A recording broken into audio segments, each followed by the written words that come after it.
Okay, so Emma bínú Chama, mi ò fẹ́ kí n máa gbàgbé àwọn points ẹ̀gbà. So justice for Mohbad yìí tẹ̀yìn wá ṣe cruise lẹ́yìn fi wá cash. Mo sọ pé mo ti wà lórí TikTok láti 2020. No, ọ̀rọ̀ tẹ́kọ̀ sọ pé most àwọn èèyàn tó wà ní justice for Mohbad yìí pé tọkàn ẹlòmíì. Mo sọ social media. Òun tí kùn mí kí kọrin kan máa gbọ́ ọkọ tí mo ṣe lò question bẹ́ẹ̀ ẹ̀ kàn tí. Mo sọ̀rọ̀ social media generally. Social media generally. Ẹ mọ tí mo ṣe gbé sókè mo fẹ́ ká sọ tọrọ fúnra wa. Mo kọ́ mi wá sókè. Ká lè wá solution. Mo gbọ́ gbogbo nǹkan tẹ̀sán àti tí madam tó sọ̀rọ̀ táyì náà sọ mo ṣe rò pé òkè ààrẹ àwọn àgbààgbà mo wà jẹ́ kí n wá sókè kí n because tí o bá sọkọ tó wà náà síta wà láì máa continue dẹnu èmi dẹ́kẹ́ náà ti sọ síta báyìí mo tẹ̀tí mú nǹkan mi ṣe so kì í ṣe pé mo wá cash cruise lórí ọ̀rọ̀ justice mo sọ pé lórí social media generally àpapọ̀ àwọn tó ń fi ń ṣiṣẹ́ o àpapọ̀ àwọn tó ń fi social media ṣiṣẹ́ most people. Just like bí èmi ṣe wáyé ní ìsìn bá ti ṣe gbogbo iṣẹ́ ọjọ́ mi tán alẹ́ ni mo láyè láti kíkẹ́ tí bá kàn wá ṣọ́ọ̀ kí n kàn máa wo lórí ẹbí òkè ó ti. ẹ̀yin lèmi wá sọ pé 2020 lórí ọ̀rọ̀ covid àìbí lọ wọn ló gbé mi náà di èrò TikTok if not kí n fẹ́ wá máa ṣe lórí social media ṣé mo less busy tó yẹn no. Ó máa wà contagious tó bá ti mú ẹ lára báyìí ẹni máa gbà lọ́wọ́ ẹ̀ àmúra so justice for Mohbad kọ́ ló gbé mi wá sí orí TikTok mo ti wà lórí TikTok tí mo ń ṣe fàájì náà àwọn ọ̀rẹ́ mi náà máa ṣeré ìgbà tọ́rọ̀ yìí tẹ̀ ti ṣẹlẹ̀ láti 2023 September ni mo ti ń fọ́lù ẹ̀ ní nǹkan sọ̀rọ̀ ni. Máa wà lórí àdùkẹ́ lórí comment section mo ń gbọ́ bó ní kálukú ṣe ń ṣe mo kàn wọ́n pé ọ̀rọ̀ social media ń ṣe nǹkan tí wọ́n máa dá sí bọ́ pé ìlú wa Nàìjíríà ẹ gbàgbé pé mo ń gbé ìlú òyìnbó I am Nigerian blood ń rìn nínú blood mi kàdé ń wá bí Ọlọ́run ṣe máa ràn wá lọ́wọ́ láti tún ìlú yẹn ṣe láti jẹ́ pé kan tún ṣe èmi ò ní sá sẹ́yìn pé ìlú òṣì máa lọ bẹ̀ àjọ máa ṣe àjọ máa tún ṣe ni tí n bá lọ kí n bá lọ àwọn ọmọ tó ń bọ̀ lẹ́yìn àtàwọn ọmọ tí mo bí wọ́n á jèrè ẹ̀ tó mi ń sá sẹ́yìn mo ti ń bá bọ̀ láti 1992 so tí mi ò fi lè kú ní 1992 àti June 12 1993 tí mi ò fi kú kò sí nǹkan tó lé mi mọ́ lórí ọ̀rọ̀ Nàìjíríà so gẹ́gẹ́ bí ọ̀rọ̀ mi mo ní Mr. Alọ́ba ló fa gbogbo wàhálà ìwádìí ṣàlàyé dídé mi fi rò bí àwọn ló fà mo wà lórí social media lórí TikTok náà nígbà yẹn ta ló ń sunkún náà ṣé African TV ló ń sunkún ni nípa African TV ni tó ń sunkún tó ń dragi mọ́ ọ pé àgbàlagbà ló ń sunkún bí bébí kí ló dé ta ló ń sunkún ṣé lárí African TV okay lárí kókó that should be around January February if I'm not mistaken tó tí mi ṣe nǹkan kékeré tó ń sọ àwọn pé ṣé mọ́tà yìí lè tó yìí tágbàlagbà ń sùn fún báyìí ó ṣòro owó ṣe gbà nínú mọ́ṣáláà ń gbọ́ àkọsíkò iná bẹ́ẹ̀ náà mo tún gbọ́ tí gúrẹ́sì tó tún mú gúrẹ́sì tí ẹ náà bẹ̀rẹ̀ sí ní gbéṣẹ́ fún ìrà ẹ̀ ṣe pé ìgbà àwọn ṣe this thing is toxic man so mo wá bẹ̀rẹ̀ sí ní fi ọkàn bá lọ mo wá intensify effort so every day máa lọ́gàn mo máa pẹ́ nǹkan tó ń ṣẹlẹ̀ mo wá rò pé akíní yóò dé wá lé tó yìí ọkàn mi wá sọ fún mi pé but you know you can do something you can do something is a call to service. Do something. Yeah, mo ṣe wá lọ sí mo dẹ̀ ti máa ń gbọ́ constraint tí ẹ náà ti máa ń sọ̀rọ̀ gan-an. Ó máa ń sọ̀rọ̀ gan-an bó ti ń gbọ́. Constraint jẹ́ ní tí mo mọ̀ in academic line dáadáa. So mo dẹ̀ mọ owó irú èèyàn tó jẹ́, mo dẹ̀ mọ bó ṣe máa ń fi ara sí nǹkan àti bó ṣe máa ń tí nǹkan máa ń mú dání tó bá ní nǹkan sáyà báyìí àfi kó rí pé kíní ẹ̀ ṣe ṣe. She's a woman like that mo ti mọ̀ for years. But mo ti mọ̀ on academic level ṣùgbọ́n àrírárí. Mo ṣe wà yẹn, dèdè ní mo ṣe ń bá yín sọ̀rọ̀ àràfojú kanra wá rí. Wọ́n ṣe mọ̀ in academics, a máa rí oríṣiríṣi iṣẹ́ tó ní kálukú ń ṣe. I see your work, you see my work, you see it everywhere. All right? So ìgbà tó ń sọ̀rọ̀ yẹn títí, mo á wò pé okay. Ìlú wa là ń sọ̀rọ̀ nípa yìí. What can you do? Okay.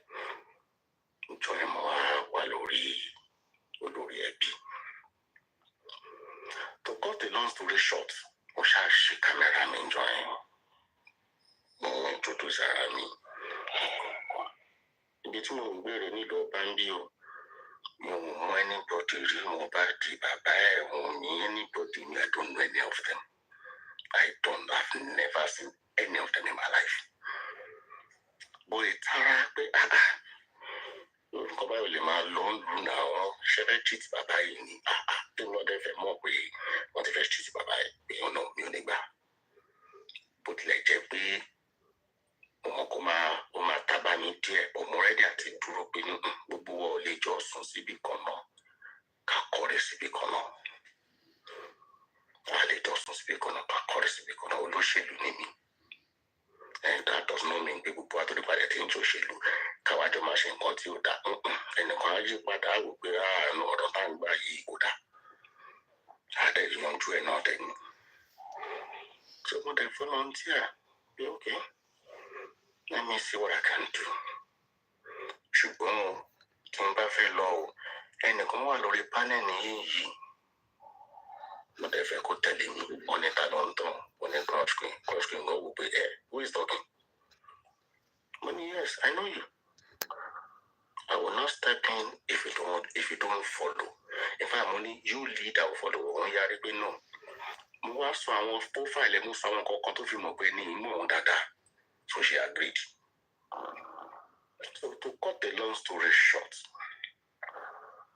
àti ìgbà yẹn mo ti sọ pé èmi ń lọ Nàìjíríà ní June. Mo dẹ̀ máa lo kéré ju oṣù mẹ́ta because mo jẹ́ politician. Mo ṣiṣẹ́ pẹ̀lú federal government. Mo ṣiṣẹ́ fún federal government across different countries. Anywhere Nigeria embassy is, mo máa ṣiṣẹ́ débẹ̀ all over the world. So èmi máa lọ Nàìjíríà o, mo dẹ̀ máa lo bí oṣù mẹ́ta o. Màá lè ráyè tẹ̀sẹ̀ bọ́ kíní dáadáa kí n bá àwọn èèyàn méjì mẹ́ta sọ̀rọ̀ tó lè ràn wá lọ́wọ́ lórí ọ̀rọ̀ yìí. Mo ti sọ láti February àbí láti April tó kúrò ní ibi báyìí. Mo ti sọ sílẹ̀. Wọ́n dẹ̀ dé Nàìjíríà dẹ̀. Ṣé èmi dẹ́ pé mo ti wà ń bí? Èmi àtàwọn ọmọ yẹn wá àtijọ́ ń sọ̀rọ̀. Àti àkùrù mọ́ ń bí báyìí, ó yẹ ká ṣe báyìí, yá ṣe báyìí. Ṣé ti bá rí àwọn kankan tí mo rò pé kò díẹ̀ káàtó ti bá sọ síta nínú ìpàdé yẹn ní ọ̀rọ̀ bí nǹkan tó burú wà ń bẹ̀. Mo wá ní òun fẹ́ ká lọ bá àwọn kan ṣe pàdé. Mo lè mi ò ṣe. Mo dẹ̀ mọ reason tí mo fi ní mo ṣe máa sọ jáde lálẹ́ yìí. Mi sọ síta rí wá sọ. Mo ní mo rí àwọn èèyàn tó ń sunkún lórí platform. Mo rí bẹ́ẹ̀ ṣe wọ́ everybody tó ń táwọn àgbàlagbà ń sunkún. Mi ò mọ anybody rí. Kò sẹ́ni tó lè lóun mọ̀ mi rí lórí justice for Mohbad. Kò sí èèyàn kan tó lè lóun rí mi rí. Mi ò mọ anybody. Òkè mo ṣe wọ́ kíní pé kí n bá yín dá sí. Mi ò tí ì lo ọjọ́ mẹ́ta, ọjọ́ mẹ́rin àbọ̀ ọ̀sẹ̀ kan. Ẹni kí wọ́n lọ pàdé mọ́ àwọn kan. Ó ní mi ò ṣe. tí bá máa tiẹ̀ ṣe nǹkan bẹ́ẹ̀ mo máa take time kí n fi study àwọn èèyàn yẹn ní kọ̀ọ̀kan ṣé bí mo ṣe rí tẹ́fí drug ṣé kí n náà wá kó sí nǹkan bẹ́ẹ̀ yẹn mo ṣe ní mi ò ṣe ìfẹ́ pàdé. ní àwọn wo lọ́ní kẹwàá lọ join. kí ló ní ìwọ àṣẹ èmi. àwọn wo ni wíwá ní kẹwàá lọ join. mi ò mọ̀ wọ́n mi nípa wọn mi ò mọ̀ wọ́n ó ṣàdá àwọn kan bí wọ́n ń pẹ̀lú àwọn ní structure group ní anybody tó wà ń bẹ̀.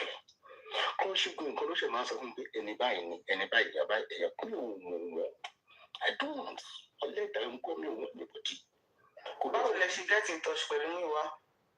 ẹ ṣe ok good ṣàgbé mo sọ pé mo wà lórí ẹbí ibẹ̀ mo ti ṣí kámẹ́rà tí mo ní mo fẹ́ dá sí pé mo lè ṣèrànlọ́wọ́ tí mo dẹ̀ ní máa mú ránṣẹ́ kó ìdání ìfẹ́gbọ́n ibẹ̀ ní olórí ẹbí ṣe wá sọ pé okay chairman crush dẹ̀ ti gbà ó wá ní Mr. Andy ní ìmẹ́ntó ní Andy Mr. Andy ẹ bá wa introduce àwọn méjèèjì yìí sí Mr. Muyiwa. ẹ continue ti gẹ́ẹ̀tì kò sí fẹ́. lórí ibẹ̀ náà ni wọ́n ti ní Mr. Andy náà pé tàbí ẹ bá wa introduce ọ̀ya ẹ follow wọn ẹ bá wa introduce wọn sí Mr. Muyiwa. Then after that pàṣẹ pilot platform Andy get into my GM. ẹ continue níbi tẹ̀tí bẹ̀rẹ̀ kan tó fi question ẹ pàdé kí n tó fi question pé. so àdìbẹ̀rẹ̀ ti yé yín tó ti yé yín. ó ti yé mi ibẹ̀ ti yé mi ẹ continue. tó bá ṣe from there we join me wá from there èmi gan mo ní òkè mo fẹ́ bá bàbá mi bá sọ pé tiẹ̀ kí wọn mi wá fún mi ní nọ́mbà wọn mo dẹ̀ kọ́kọ́ text wọn mo ní Mr. Muyiwa ẹ kọ́kọ́ introduce mi sí wọn so that bá pè wọn kò ní jẹ́ àjòjì wọn á dẹ̀ introduce mi sí wọn iná dẹ̀ pé wọn á dẹ̀ kíra wa mi tẹ̀ gbèrè ẹ̀kọ́ ìmọ̀ ọlọ́run jẹ́ ká rí kádélé lérí kó dẹ̀ pa náà ṣàwọn dẹ̀ ń ṣe tiwa lọ èmi mi wá ẹ̀kọ́ òkè wá ní ẹ̀jẹ̀ ká rà dìgbò rẹ̀ sí sí kíní mo ní ìgò rẹ̀ sí tó ń bá fa lórí platform mo tó ń sùn mi ò fẹ́ it is you that I know and it is only you I want and Muyiwa any other person I don't want mi fẹ́ rìn dọ̀tí ẹjọ́ torí ọlọ́run mi ò fẹ́ wọ́n ní nǹkan tá a fẹ́ ṣe àwọn kan ti wà mẹ́tọ́ lè fún wa ní institutional memory so that we will be able to know níbi tí nǹkan dé àti ibi tí nǹkan lọ. wọ́n ní you are right lóòótọ́ we need institutional memory okay oda if you say so but do you trust this person ní ìfẹ́ ẹ̀kọ́ wàhálà olóyè kò sí wàhálà àbámi Guresi Wale. So he gave us the background. Okay. So all of that what shall I be here saying? So we bring a lot.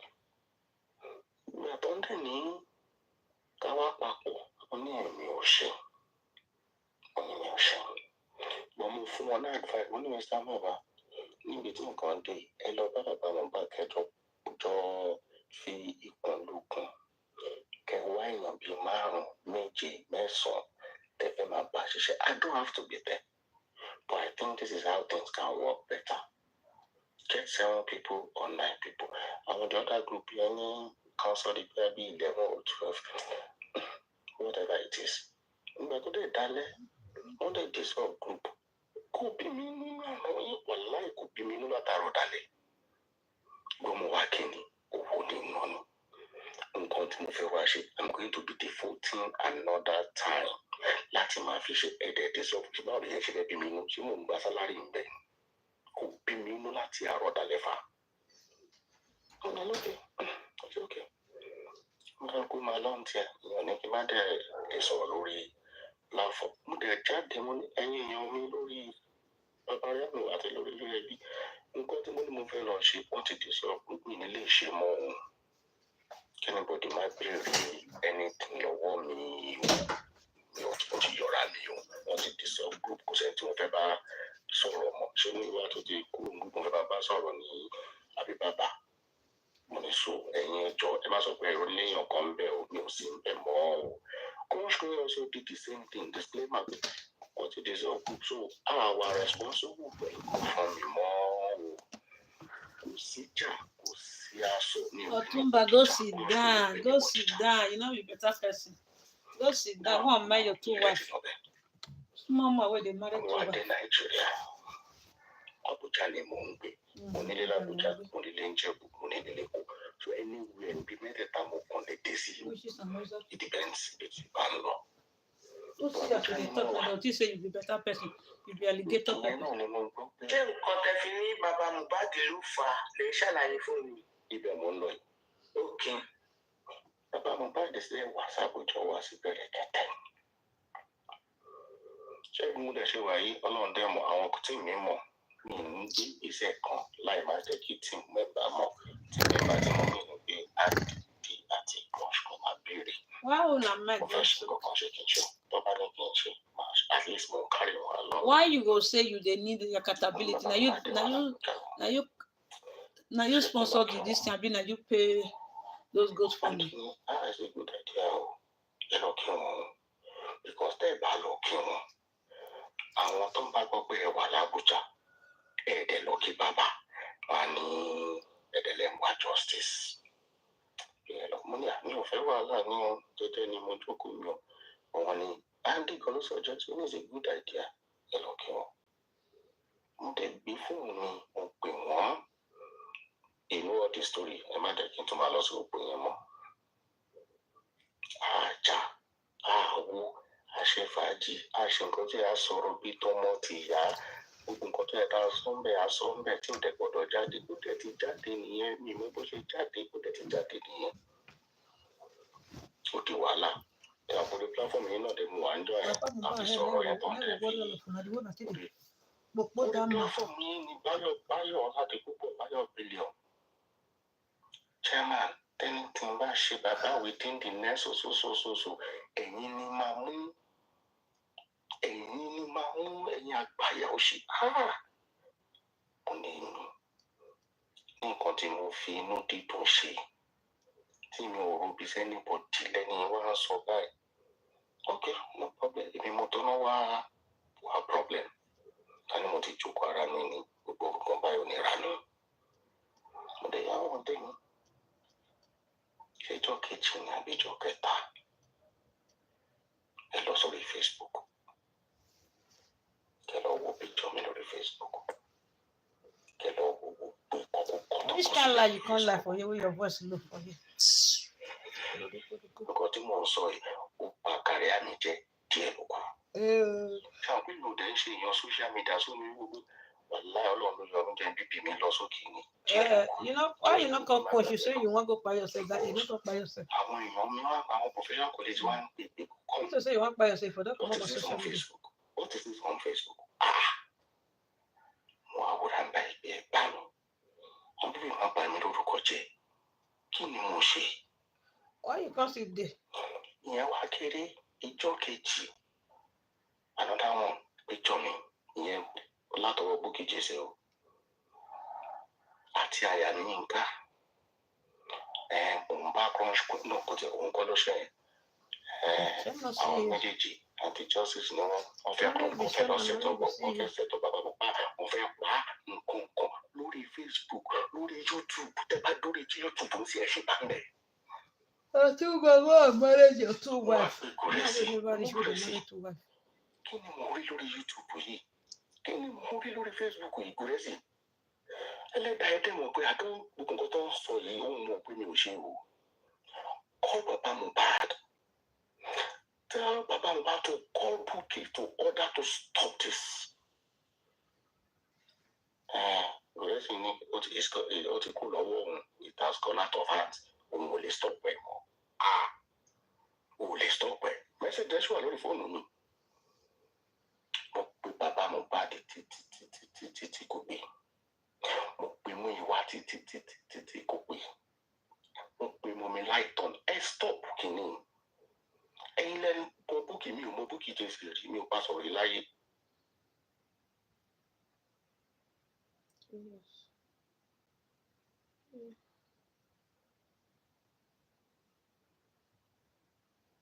di kí ọkùnrin bẹ̀rẹ̀ sí ní pè mí ni kí ló wá dédé kìíní to deal serious problem. A week after, no, a week in a money fellowship award l'Abuja. In fact, the organizer of the fellowship got that information. They called me, what is this? I need to clear myself. In a newspaper publication to state the fact, and I reported the matter with the police. That petition is still with the police in Abuja. Just to clear myself,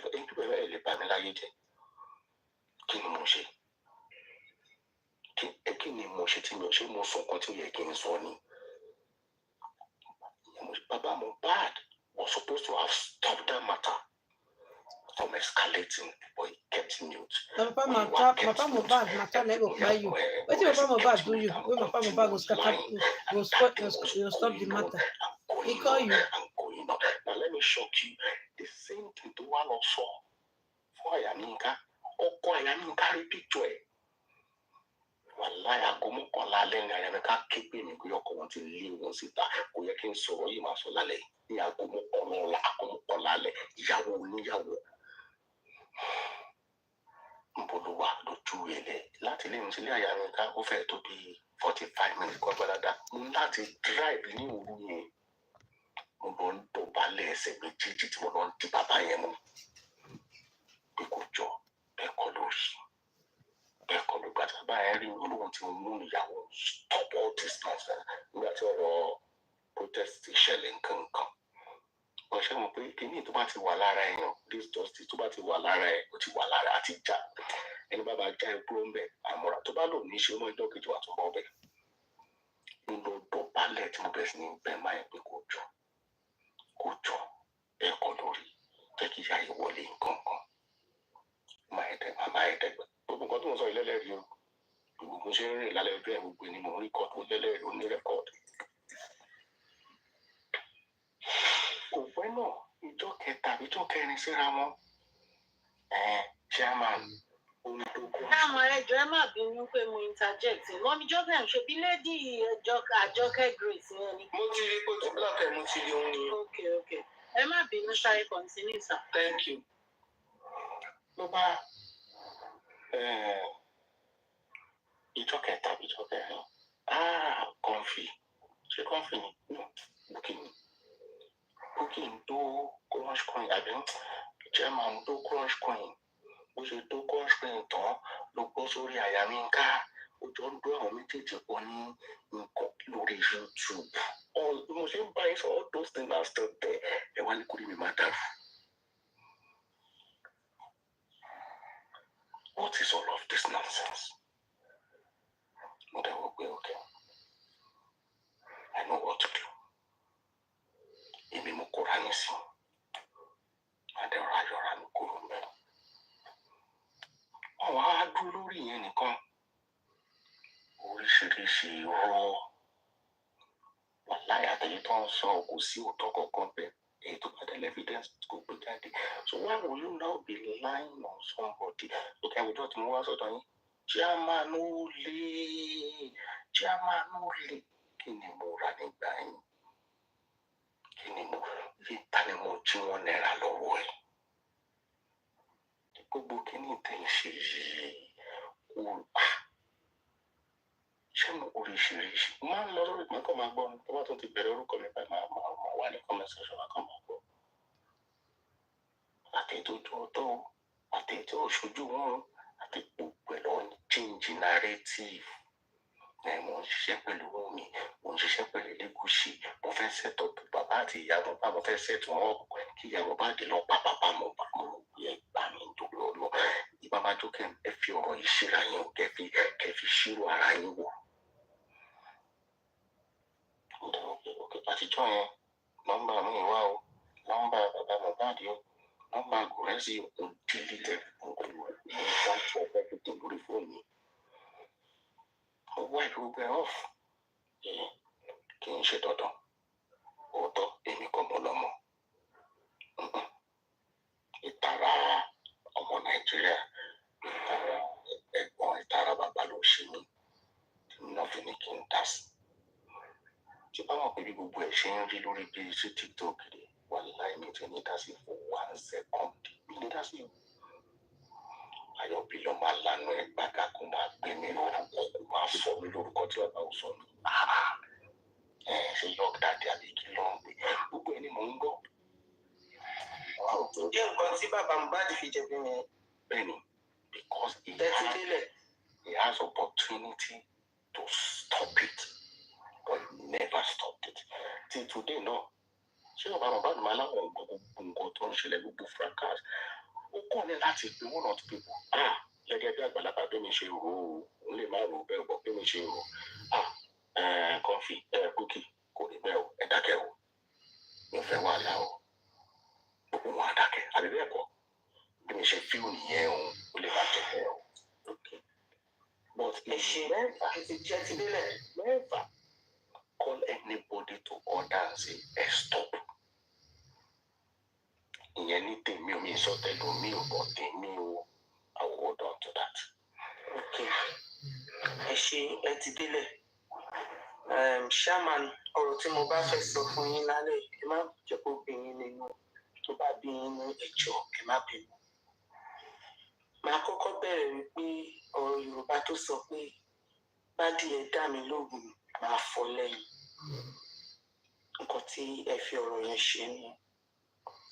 Ṣé rí àwọn bloggers? Ẹ béèrè lọ́wọ́ anybody. Tí bloggers bá gbé ọ̀rọ̀ àti òótọ́ àti irọ́, gbogbo ẹ̀ ló máa gbé papọ̀. Then the man in question tó jẹ́ bàbá Mohbad yìí, kò sí irọ́ táwọn bloggers tó ti gbé lórí máa yẹn. Ṣẹ́rí, justice for Mohbad is not for a fainted heart. Social media mi ò kọjá WhatsApp àti Instagram. Ọ̀rọ̀ Mohbad ló gbé mi lórí TikTok. Mo ti deactivate account mi more than 5 times kó tó di pé Mohbad kú because mo máa ń pè kí ló ń ṣe ń bẹ̀. September 12 tí mo rí lórí Twitter ni mo activate account mi padà sí TikTok. Tí mo ní ó máa dùn bẹ́ẹ̀, àṣegbọ́ àmọ́ gbogbo gbogbo.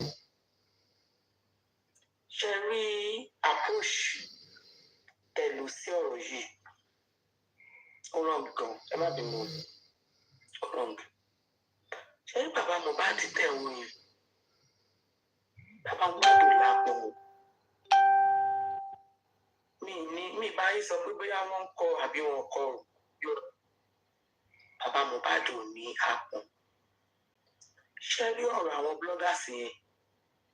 Ó jó òye bàbá Mohbad, ó lè ju agbára ẹ lọ. Nígbà tí yọ̀ọ̀kì ń bú mi, tí gbogbo wọn ṣe ṣó oríṣiríṣi fún mi, kí ló dé tí mi ò ṣe take approach yẹn pé bàbá Mohbad ló máa fara gbà?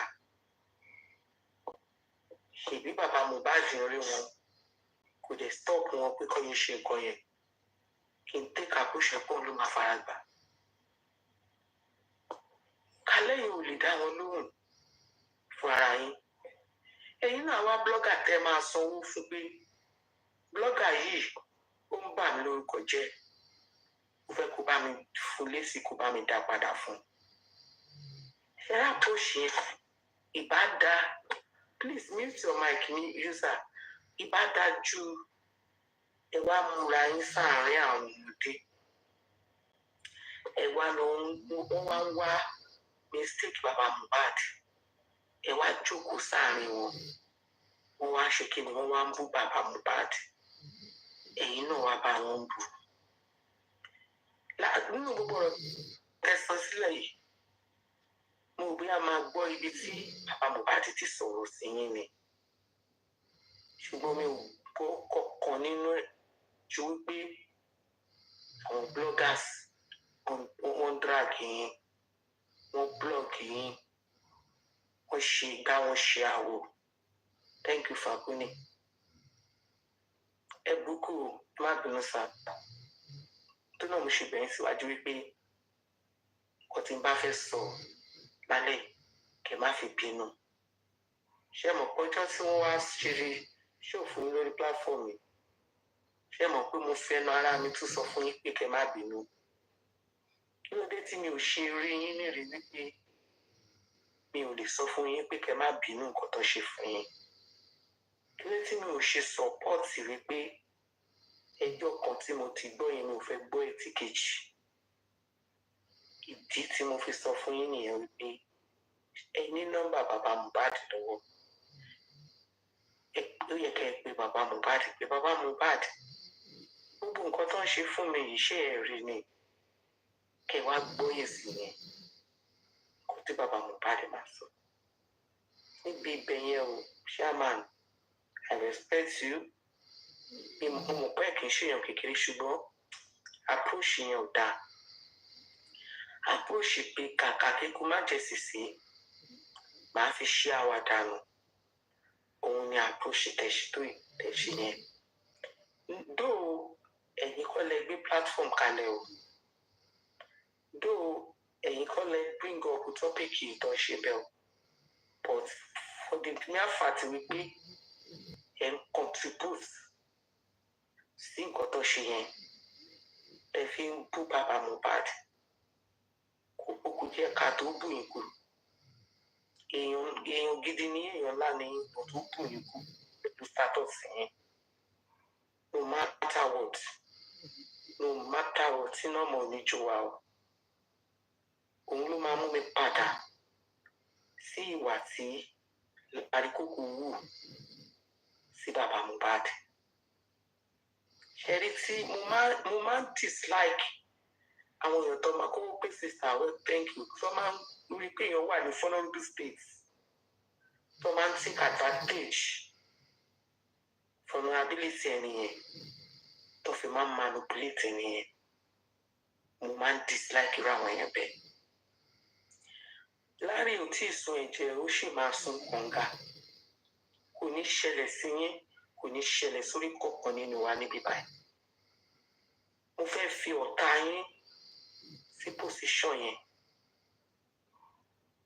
bàbá Mohbad ló sọmọ ẹ̀ Larry wọnú ayé ẹ̀ àṣìyàn tó fẹ́ ràn lọ́wọ́ èmi fún ara mi jọ́ tí mo kọ́kọ́ gbọ́ ọ̀rọ̀ if you do DNA I will give you 10 million ó padà yí òun náà wọ́n máa race ta ló máa ṣàdéhùn race n tó fi wọlé sọ́dọ̀ bàbá Mohbad nìyẹn bàbá Mohbad wò pé ẹni yìí tó sọ pé ó máa ṣe nǹkan báyìí ó máa lè ẹ̀kọ́ kí ló ṣe ó gbé contract wọ ọ̀dọ̀ ẹ̀ ọ̀rọ̀ tí mo sọ yìí tí n bá fi gbá kan pọ̀kan nínú kọ́lọ́run jẹ mí níyà ìwà tí Larry wù pẹ̀lú bàbá Mohbad Yorùbá gidi Haúsá ó jẹ́ òkèkí má mú other tribe Yorùbá gidi tó ní empathy ẹni ẹ nínú kò ní ever gbé irú díìlì yẹn wọnú ayé bàbá Mohbad ẹ̀yin ni wọ́n drag yín fún odindi oṣù kan ni wọ́n fi 70-30 drag bàbá Mohbad ìjà táwa yìí jà lórí ẹ̀ tá à ń defend kiri tó sọ pé property ni bàbá Mohbad ń wá òun ló ṣe lọ gba délé ẹ̀ bàbá Mohbad ò torí ẹ̀ kú but fún a whole month drag ẹ̀ fún 70-30 ṣé irú èèyàn bẹ́ẹ̀ yẹn lè máa ṣùṣe tara yín mọ́ mo mọ̀ ẹ lè má lè sọ̀rọ̀ yẹn mo mọ̀ wípé deep down you ẹ mọ̀ pé ìgbésẹ̀ tí Larry Koko gbé pẹ̀lú bàbá Mohbad yẹn is totally wrong àwọn strategy 419 1990 ẹni sùúrù ẹ jẹ́ kí n sọ̀rọ̀ mi tó yà mo ṣe bẹ̀yìn síwájú I will never insult you because you don't deserve to be insulted I will never insult you approach yẹn ló gbé wọlé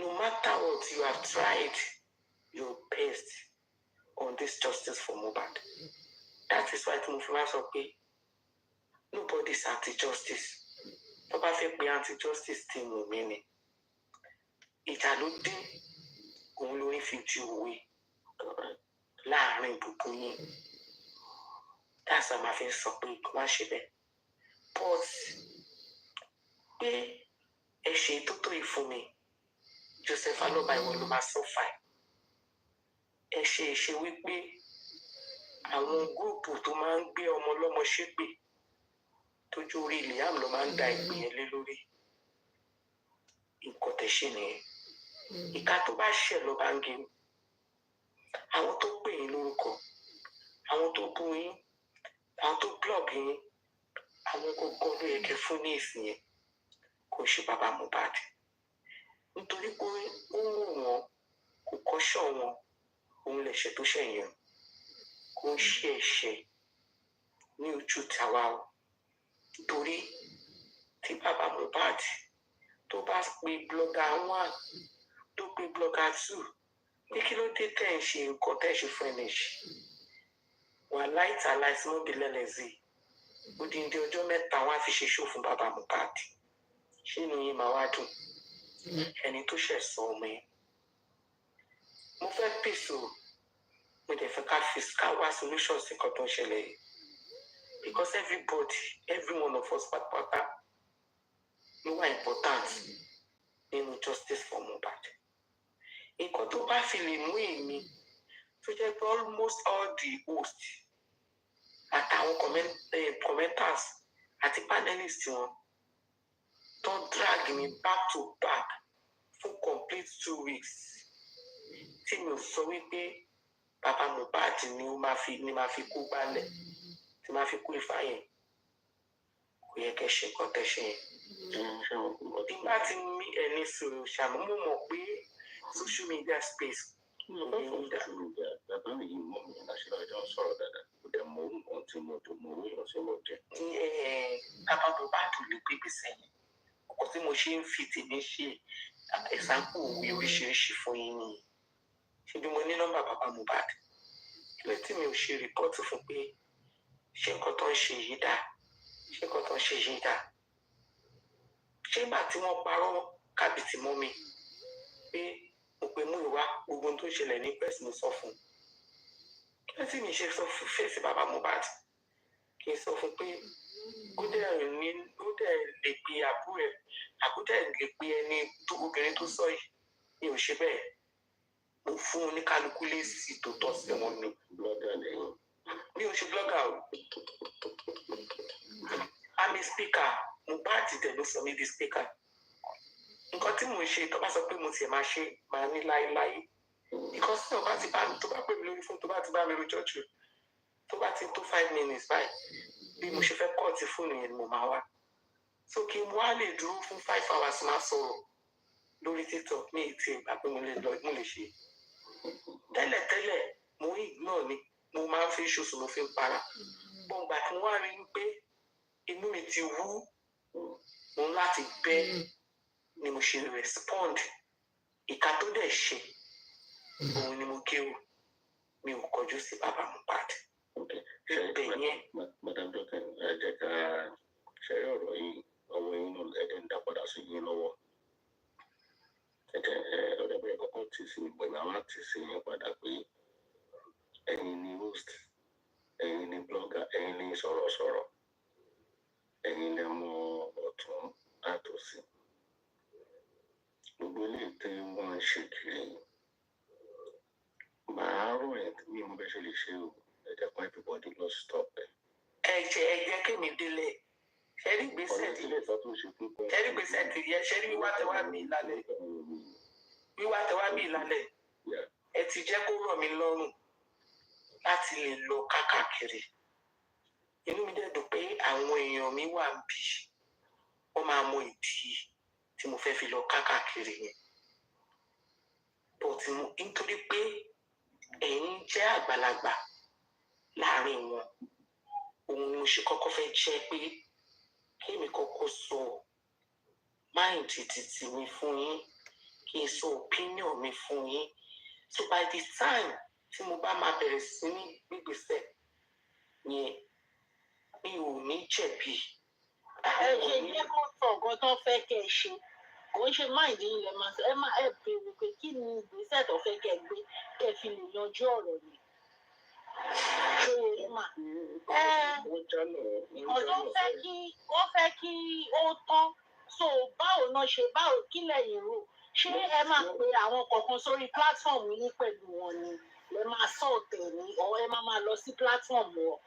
Ẹ máa kọ́kọ́ gbọ́ yẹn láti ẹnu wọn. Kẹ̀ tó mèṣù. Ẹ jẹ́ kí n fi lé èkó ẹjọ́ mọ̀ ẹ jẹ́ kí n fi lé èkó chairman àgbáyé adalẹ̀ ẹ̀yìn dàgbáyà mọ̀mí jókèmọ̀ ẹ̀yìn dàgbà ẹ̀yìn méjèèjì lẹ máa ṣiṣẹ́ yẹn ẹjọ́ chairman ó máa bá wọn pípù yẹn sọ̀rọ̀ ẹ̀yìn náà máa bá wọn sọ ẹ̀yìn méjèèjì lẹ lè work together iṣẹ́ yẹn lè ṣe é ṣe o chairman máa ṣiṣẹ́ mbẹ̀ ẹ̀yìn náà máa ṣiṣẹ́ mbẹ̀ because àwọn at least wọ́n rí chairman gẹ́gẹ́ bí àgbàlagbà láàárín wọn wọ́n dẹ̀ ti jọ mọ owó ara so àwọn máa bá wọn sọ̀rọ̀ ẹ̀yin náà dẹ̀ máa lọ ẹ máa bá wọn sọ̀rọ̀ so tó bá ti respect voice chairman iṣẹ́ yìí náà àìsí fẹ́yìn láti ṣe. Ọmọ àbórí ẹ dàrú ni ta ló rú are you stupid? Do you think I'm a kid? What do you mean by God first you are rude? Ṣé mo rí ẹni ẹ má máa rojọ́ blọọkù ẹ. Ṣé mo fún wọn ni ṣé mo mọ anybody ni? Blọọkù Ó ní kó jẹ́ kó sọ nǹkan tí wọ́n fẹ́ kán ṣe sódà wọ́n máa mọ nǹkan tó máa lè sọ. Ó fẹ́ ṣòfò ayé. mo ní kó Ṣé mo blọọkù wà ẹ. láàrin àyẹ̀yìn tẹ́ máa ń tojú bọ platform àwọn èèyàn káàkiri? Olórí kí ni má fi ṣàní blọọkì má bẹ́ẹ̀ yẹn sókè. Ṣé o máa kí n sọ̀rọ̀ kó ṣe torí ẹ̀ mo yẹ dákẹ́ látàárọ̀ if not for ọ̀rọ̀ tó ń sọ me I'm not interested because tí o bá ti sọ̀rọ̀ báyìí ẹ máa máa wá fún yàn what do you mean by that? Ṣé lórí ọ̀rọ̀ yẹn? Kí ló ṣẹlẹ̀ kankan? mo ní kó blọọkù ẹ jáde ṣe fọ́ staff blọọkù ẹ má stress ara ẹ blọọkù ẹ tó bá ti rí kọ́mẹ́ntì tí o tẹ̀ blọọkù ẹ. ó fẹ́ níyànjú ó fẹ́ tò wọ́n fẹ́ kí píìsì wà ní wọ́n fẹ́ kí píìsì wà ní. Ẹ ṣe sọ̀rọ̀ yẹn mo ní in case tí wọ́n mi jókè ń bá lọ káàkiri tó gbọ́ nǹkan látẹnu chairman ọ̀rọ̀ gidi tó ló fẹ́. sọ. Sódà àwọn náà máa mọ̀ nǹkan tó máa sọ fún àwọn èèyàn títí wọn pé àwọn ti lọ síbi báyìí káyẹ́ kó gun sí ni o. We are all fighting for same cause. Why is it that you are coming for me that I'm rude? Orí ẹ̀ burú ni.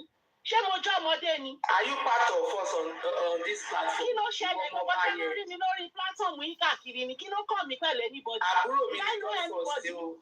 I don't want to know anybody o. That's why Anybody, everybody no one can you. say I say something about anybody. I keep to myself. If you come for me, you come for wrong person. Kí ló fẹ́ fòṣì yẹn náà? Ó ti dé God first. Don't come for me o. You will regret your action. Don't come for me. Kámẹ́rà máa open kámẹ́rà fún yín ni. If you come for me, ẹ má rò pé yìí nìkan lẹ́nu máa sọ̀rọ̀ o. Kí ló fẹ́ fòṣì yẹn náà? Tí o bá ń dákẹ́ sórí orí panel ṣe rò pé o lè sọ̀rọ̀ yìí nìkan lẹ́ mọ̀ọ́rọ́ sọ ni. What do you mean God first you are rude? Olórí burúkú ni ẹni. Ó ti tó má bínú torí Ọlọ́run. Ẹjọ́ ẹ bá mi mí ìfẹ́ má bínú. God first má bínú ẹjọ́ o àbúrò mi ni God first o kẹ má kọ́ fi gbogbo kan wà lórí panel àbúrò mi ni o anybody má sọ̀rọ̀ sẹ́ni a o. Madam Jokem ẹjọ́ fún mi ṣẹ́jú kan. Ọ̀rọ̀ tí God first ti sọ yẹn ẹ bá mi fọmọ lẹ́sìn. Ẹ bá mi ọ̀mùtù ẹni tó ń pè ní Morire. Ta ni? Morire wà lórí platform yìí ẹ bá mi ọ̀mùtù. Kí ló ṣẹlẹ̀? Wọ́n ti wà muted. Kí ló dé tàbí kí wọ́n ẹ ṣe sílẹ̀ ó fẹ́ sọ kọ̀ọ̀kan ẹ bá mi ṣe sílẹ̀ mórí nǹkan. Àwọn máa jẹ́ kí n sọ̀rọ̀ tó má ti sọ̀rọ̀ tán èèyàn mi. Wọ́n máa sọ̀rọ̀ ẹ má wọrí àwọn agbọ́gbọ́ àwọn tẹ̀ ń wù dìbì báyìí tẹ bá ti réèyàn tí mo gbé sókè àwọn tó ní làákàyè ni mo gbé sókè. Ó ní dídé bí náà fífẹ́ kan sọ̀rọ̀ nítorí. So àwọn tí bá dẹ̀ gbé sókè tó fẹ́ contribute sínú ọ̀rọ̀. Madam Ṣojú náà ni mo gbọ́ nǹkan tẹ́ sọ ma mo ní nǹkan tẹ́ sọ náà ni mo dẹ̀ gbé Madam Tókè náà ti gbé ẹnu lé wọ́n ti gbé ẹnu lé because ó ní àwọn tó tẹ́mi ò tiẹ̀ lè tẹ́mi mo ṣe dúró ni ṣùgbọ́n ẹ kọ́kọ́ di kan fún kó lọ jáwọ́ gbogbo nǹkan. Ẹni sùúrù ẹ jẹ́ kí ẹni sùúrù ẹni sùúrù nǹkan tí God first ti béèrè pé báwo lè ṣe fẹ́ kí n rìn ó ti yé mi ó dẹ̀ ti yé yín náà ẹ má wọrí ẹ jẹ́ kí anybody máa stream ẹ má wọrí ntẹ̀yìn ṣẹ́tìrì chairman inú mi dùn pé àjọ fi maturity sọ̀rọ̀ yìí mo mọ̀ pé tí n bá wá sí platform ṣẹlẹ̀ wọ́n lè kọ́kọ́ ní no wọ́n lè ṣe gbáṣà òkọ́ bú mi ní máyọ̀ máa fi para ṣùgbọ́n kí n tó débẹ̀ mo fẹ́ kẹ́ ẹ ti pe àwọn kan tó jẹ́ pé ẹjọ́ ń sọ̀rọ̀ bí mo ṣe wà yìí máa pe Mr. Andy fún ara mi bọ̀ mo fẹ́ kẹ́yìn ti ṣàwọn nǹkan kan kó tó di pé mo gbé gbèsè débẹ̀ yẹn ọ̀la ló yẹ kí n bẹ̀rẹ̀ ìrìn yìí but ọ̀la yẹn ṣá máa try mo lè bẹ̀rẹ̀ because a máa ń ṣe marriage talk òun dẹ̀ la máa this is marriage la fẹ́ treat lọ́la Tuesday and Friday la máa ń fi sí but máa bẹ̀rẹ̀ máa wo tí mo bá lè gbé ní ọ̀la tẹ́ bá ti bá mi ṣe ìgbésẹ̀ lọ́dọ̀ wọn ẹ díẹ̀ mi pé ẹ ti ṣe ìgbésẹ̀ ṣe rí ọ̀dọ̀ Comfy máa lọ sọ́dọ̀ madam Comfy fún ara mi ṣe rí ọ̀rọ̀ dragging ẹ mọ̀ mí o nígbà tí àwọn ọmọ success Àdùkẹ́ òkè tí gbogbo wọn sì jọ wà papọ̀ Mọ́bọ́láńlé tí àwọn ti wù mí tó bá ti gbé picture wọn tó ti bẹ̀rẹ̀ sí ń ṣépè fún wọn wọn á kí picture Liam ẹlẹ́wọ̀n náà bẹ̀rẹ̀ máa wá fò débẹ̀ bí mi bí bá ṣe ń débẹ̀ báyìí máa sọ fún bóyá ẹ gbé picture ọmọ yẹn kúrò kíákíá kí ló fà tẹ́ ń ṣépè fúnra wọn náà wọn lọ́kọ́ ìṣépè fáwọn mo ní tó bá ṣépè fún yín ńkọ́ ṣé dandan ni kẹ́ ẹ ṣépè padà ni mo láwọn tó ń ṣépè fún yín yẹn ṣé wọ́n mọ ṣe tẹ̀yìn fi àbọ̀ wọn tó fi sàyìn lórí so anywhere tí bá ti rí pé wọ́n drag irú dragging tó tẹ̀ wá di daily bread táwọn kan ṣe yìí táwọn àwọn tó máa sọ pé àwọn chief dragger àwọn ọmọ success Àdùkẹ́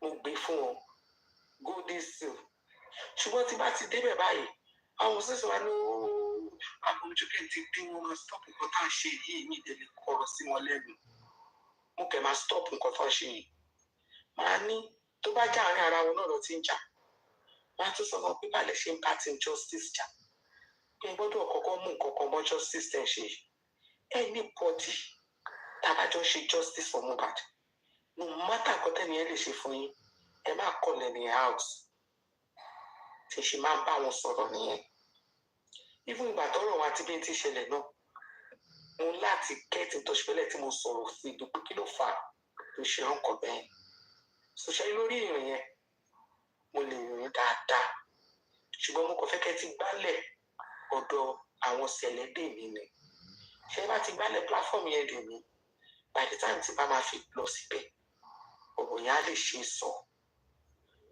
màá dọ́dọ̀ eré ìsìn náà but kí n tó wá sí gbogbo ọ̀dọ̀ yín màá kọ́kọ́ lọ sọ́dọ̀ madam Comfy first and I believe she's a beautiful sister and understanding sister. She will listen to me no matter what.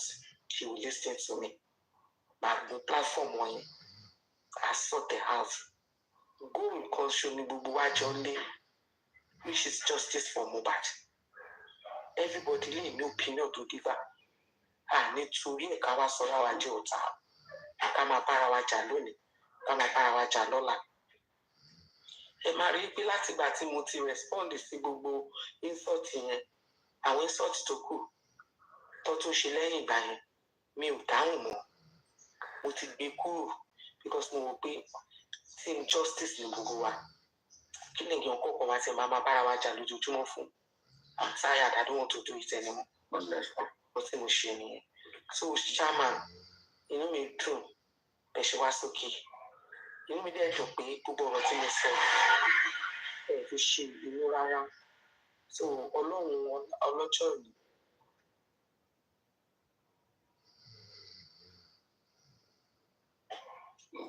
ẹ dààmú lórí aya bọ́ta kó sí ní £1 ẹni bá wọn náà ní báyìí ní tẹ́ máa fi jáde láyé ewé ló ń sin òbí àwọn ọmọ yín ló máa gbẹ̀yìn ẹ̀ẹ́dẹ́gbàgbà ẹ̀dárúgbó ẹ jẹ́ wọn mọ́ ẹ ṣe gan ẹjọ́ ẹ bá mi erase thought yẹn ẹ bá mi erase thought yẹn pé ó yẹ kí bàbá Mohbad kọ́ṣọ́ wọn is beyond his power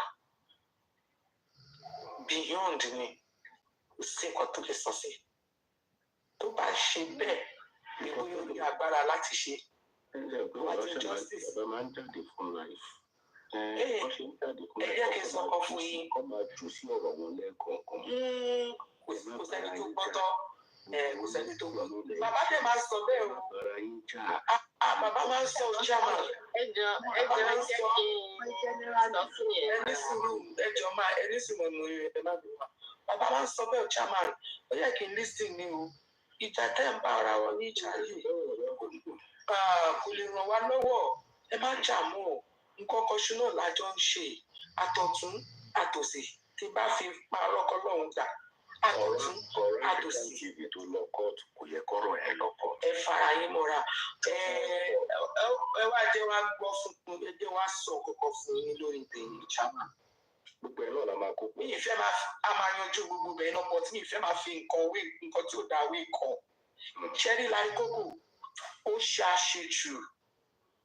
Ẹ wo mo fẹ́ sọ kọ̀kọ̀ fún yín ẹ jẹ́ sọ̀rọ̀ kan fún yín ẹ ní sùúrù ẹ jẹ́ sọ̀rọ̀ yìí fún yín.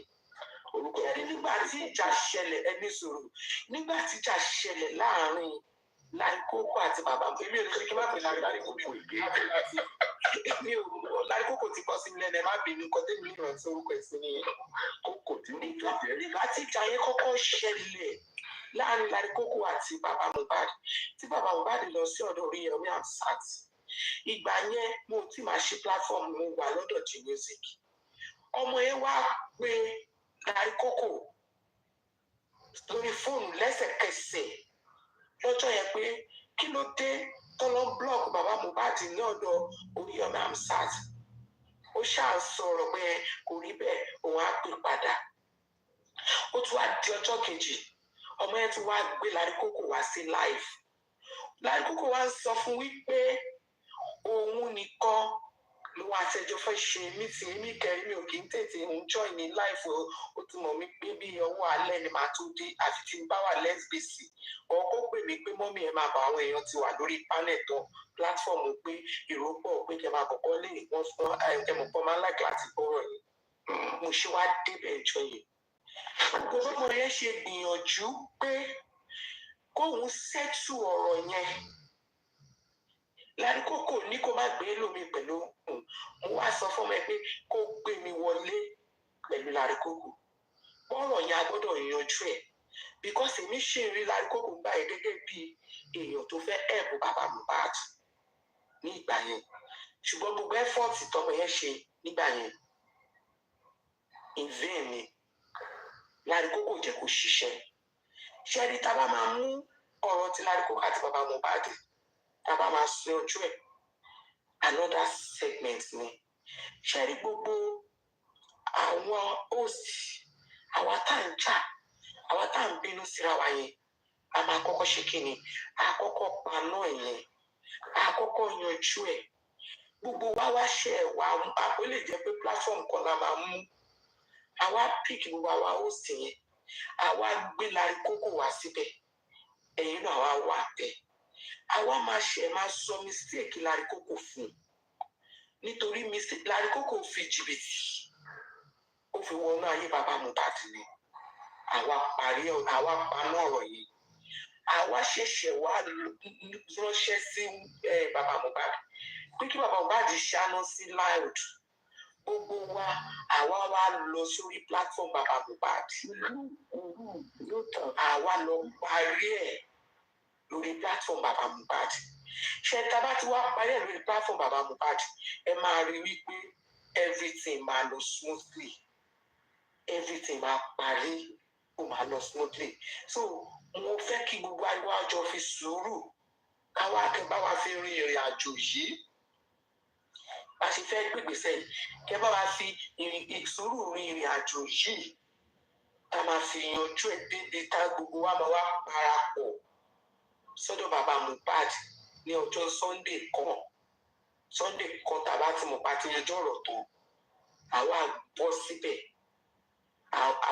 a máa wá apologize lọ bàbá Mohbad torí a máa kọ́ apologize torí pé Lárúkòkò fi ìka gún bàbá Mohbad nínú wípé kí ni dàda ẹ fẹ́ dà kí ló lè ṣe mo láṣẹ lórí ọmọ ẹ̀ jù ẹ lọ sọta bá ti wá àkọ́kọ́ yanjú ẹ̀ tá a ti bẹ̀ yẹn tó bàbá Mohbad tán bàbá Mohbad àwa gbé báìbù jáde àwa fi ṣàdúrà fún gbogbo wa a fi ṣàdúrà fún Lárúkòkò everything a bá tán àwa di one big family ṣé mo kọ́rọ̀ tí mo kà yìí sílẹ̀ yìí sìn tó pọ̀ rẹ̀rẹ̀ yìí ṣé mo pé kò lè yanjú láàrin ọ̀sẹ̀ kan pẹ̀lú ìgbésẹ̀ tá a fẹ́ máa gbé so gbogbo ẹ̀yin commenters àti panelists ní each platform ẹ máa wá bá wa fi sùúrù ẹ máa bá wa fi rin ìrìn àjò yìí ká bá lè yanjú ẹ̀ ká jẹ́ wọn bí family ká lè wọnú ilé ká kọ́ wọn 15 yẹn bọ́ọ̀ta ká béèrè ikú tó pa Mohbad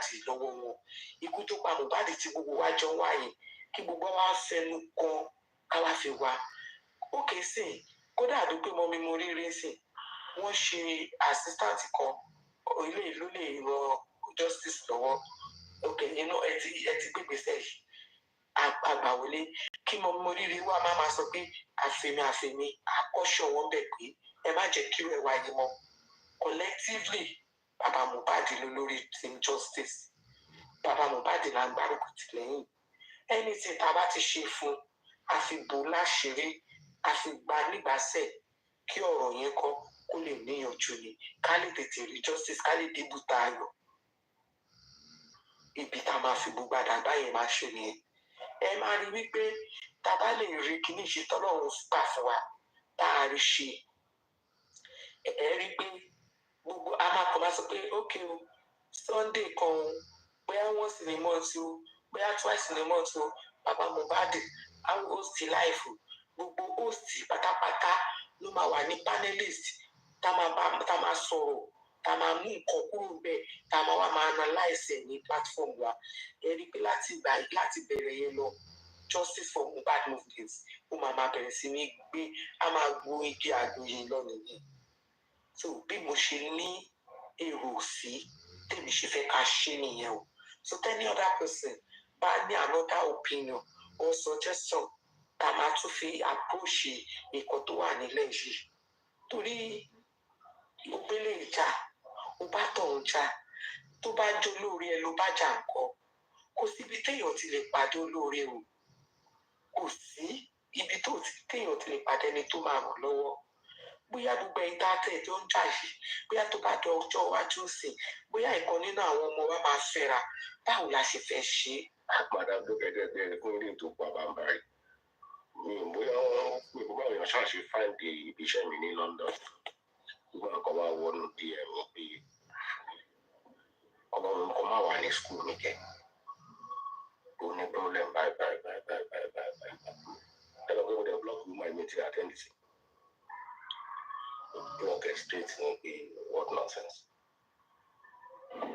ẹ lè máa pariwo máa drag máa ṣe gbàgbọ́ now you can enter my DM pé wọ́n ẹ̀ wà ní skul. ara nǹkan tá a sọ nìyí ẹ̀yin náà kò sí humanity lára yín ẹ má bínú sá ẹ má bínú sá. Don't understand. I wish you understand. ẹ jẹ́ sọ kankan fún yín ókè mo ti sọ story kan ní mo ti sọ story kan ní bíbá yìí story tí mo sọ yìí ọmọ yẹn ò ní ìyá mọ́ ọmọ tí mo sọ yìí bàbá ẹ̀ dẹ̀ wà l'Amẹ́ríkà bàbá ẹ̀ dẹ̀ fèsì lọ́wọ́ àbátọ̀nẹ̀ ìyá ẹ̀ ti kú mo wá sọ fún pé kó má wọrí obìnrin ni o pé mi ò bí obìnrin you are like my daughter ọmọ yìí ó dá fámìlì mi rú àwọn àbúrò mi immediate sister mi ó mú àárín wa ó dàrú skátà ẹ̀ débi wípé ọ̀rọ̀ tí mo sọ yìí àwọn kóòtù nítorí ẹ̀ ṣé wàá lọ́mọ yẹn wá ní biggest problem of her life kò rẹ́ni tó lè solve ẹ̀ fún ó láti pẹ́gbẹ̀gbẹ́ kó padà dọ́dọ̀ mi. Ṣẹ́rí kò tí ì sọ̀rọ̀ délẹ̀, ṣé mo bóyá kí rántí tó ṣe fún mi. Mo mú aṣọ mi, mo wọṣọ mi, mo dìde straight. Mo fà á lọ́wọ́ mú olóyá, mo tẹ̀lé. Nǹkan tó ń pè ní humanity nìyẹn o. Ẹ̀yin lọ rò ó pé ó bú mi, ó wá padà wá ní assistant mi. Ṣé bẹ́ẹ̀ kú lọ́bẹ̀ yìí? Ilé ìṣe yìí, nǹkan tó ṣe tó jẹ́ pé mi ò lè gbàgbé títí láéláé ni. Bọ́ kí ni mo ṣe mú di lọ́wọ́ mú ni mi ò rántí tó ṣe yẹn mọ́. Nítorí tó gbé wá yẹn, ó dẹ̀ ti ju nǹkan tó tiẹ̀ lè ṣe fún mi. Mi ò rántí ẹ̀ mọ́. Mo kọ́kọ́ sáré dìde pẹ̀lú ẹ̀ ní yáyáyá. Nǹkan tó ń pè ní humanity nìyẹn o. Téèyàn bá ti bímọ, tó bá àjọkùnrin, tó bá àjọbìnrin, ẹ máa kọ́kọ́ lẹ́mìí ìdáríjì. Tó bá mú ọmọ ọlọ́mọ sínú, tọ́mọ ẹ bá wá sọ̀rọ̀ fún ẹ ṣó fẹ́ pamọ́ ẹni. Bí mi ṣe ń rí irony of life nìyẹn o. Fún irú yẹn kò yẹ kẹ́ ṣe bẹ́ẹ̀ ni ọ̀dà. So ẹgbẹ́ káwọn yóò bá wa dá sí ọ̀rọ̀ àṣọ. Ẹ jẹ́ kó mọ̀ wọn suggestion wa, kó mọ̀ opinion wa lẹ́yìn ọ̀kọ̀ọ̀kan ká fi gbé. So mọ́mí ẹ jẹ́ ká bẹ̀rẹ̀ látọ̀dọ̀ mọ́mí snowflakes ká bá bọ̀ láti bẹ̀rẹ̀. 2 minutes ni o suggestion yẹn 2 minutes. Mọ́mí snowflakes mute mic yín tẹ́ bá ń bẹ̀ mà. Hello. Suggestion on what, please? Sorry. Ẹ ṣàgbọ́ owó nǹkan tá a ti kà sílẹ̀. Ok, ṣé ó wà òkè bẹ́ẹ̀ ni abẹ ní nǹkan tẹ́ fẹ́ fi kún? Okay, well, for me, peace is always a good option. I mean, there's no reason for all the wahala across board.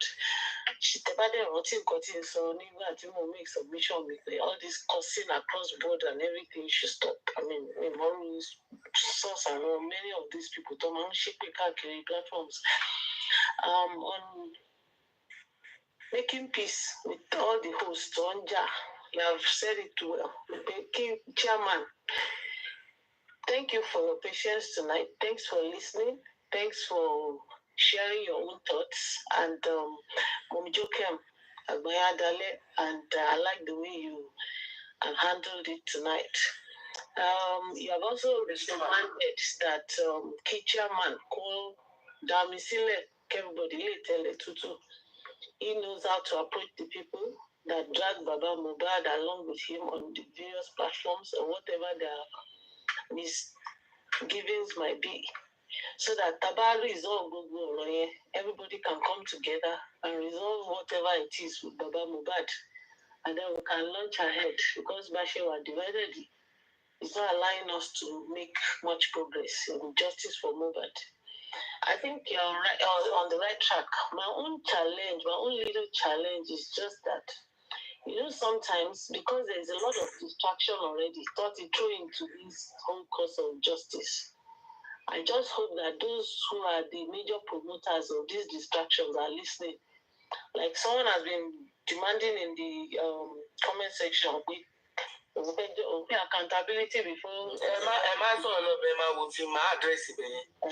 Okay, so that kind of thing now is not our call because we don't manage funds for justice for Mohbad on this platform. So I think the demand should be sent to the relevant platform where that is being done. By and large, I hope Chairman is sincere and wants peace. And if Chairman wants to embrace peace, he's in a good position to actually drive the process. I'll speak to the relevant people who have their own concerns because I think a lot of people are actually fighting for him also because some people feel that he hasn't been treated well or that the case of the Abuja thing was not properly handled. I don't know. I think. Okay, ma. Thank you. Mute for now. Okay. Yes, ma. Mommy Murire, mute my king. Okay, ma. Yes, my Kalema. Yes, my we share and if you really and thank you.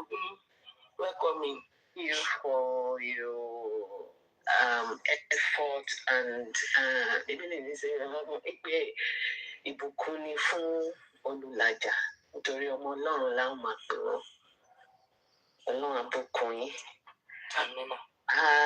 I want to join you to appeal to Chairman Ejebure. Tàbá ní kí aró dídùn Ifọ̀ ahọ́ra dínkù. So, and like Mommy Jokem said, gbogbo wa là ń wá justice fún Mohbad. And it is this unity that can bring it. Wọ́n ní àìrìnpọ̀ ló jọmọ ejò níyà. Onítọ́ka bá ṣáájú ti paramọ́lẹ̀ tẹ̀lé. You know, like that category. Ẹ̀rí mi pa.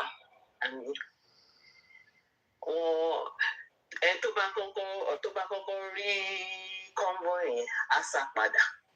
But because everybody is doing their thing, kò jẹ́ dandan kí gbogbo wa rìn in the path. But if we are not against ourselves, it will be good. Nǹkan tẹ́mi kàn fẹ́ sọ ní, in fact, nǹkan tí mo fẹ́ sọ, it is most of it, Mommy Jokem. What I want to, because in my own little time, Timothy lórí TikTok, I think is the followers and the commenters that wọ́n máa ń bu ipò sí èṣù kékeré. Wọ́n máa ń tàbí sí wọ́n á da petrol sí á máa jó lọ́wọ́. Máa sọ wípé everybody ló ní crowd tiwọn. Àwọn tí chairman bá mú wípé àwọn lè influence tó jẹ́ like I'll call them for lack of better word stakeholders in this. Let him speak with them. On your side to speak with those people that you can convince. Then when you are meeting, I will not advise that you go to those platforms. I will advise that you people meet on a platform and block those comment sections, because this should be like a leadership or stakeholders forum.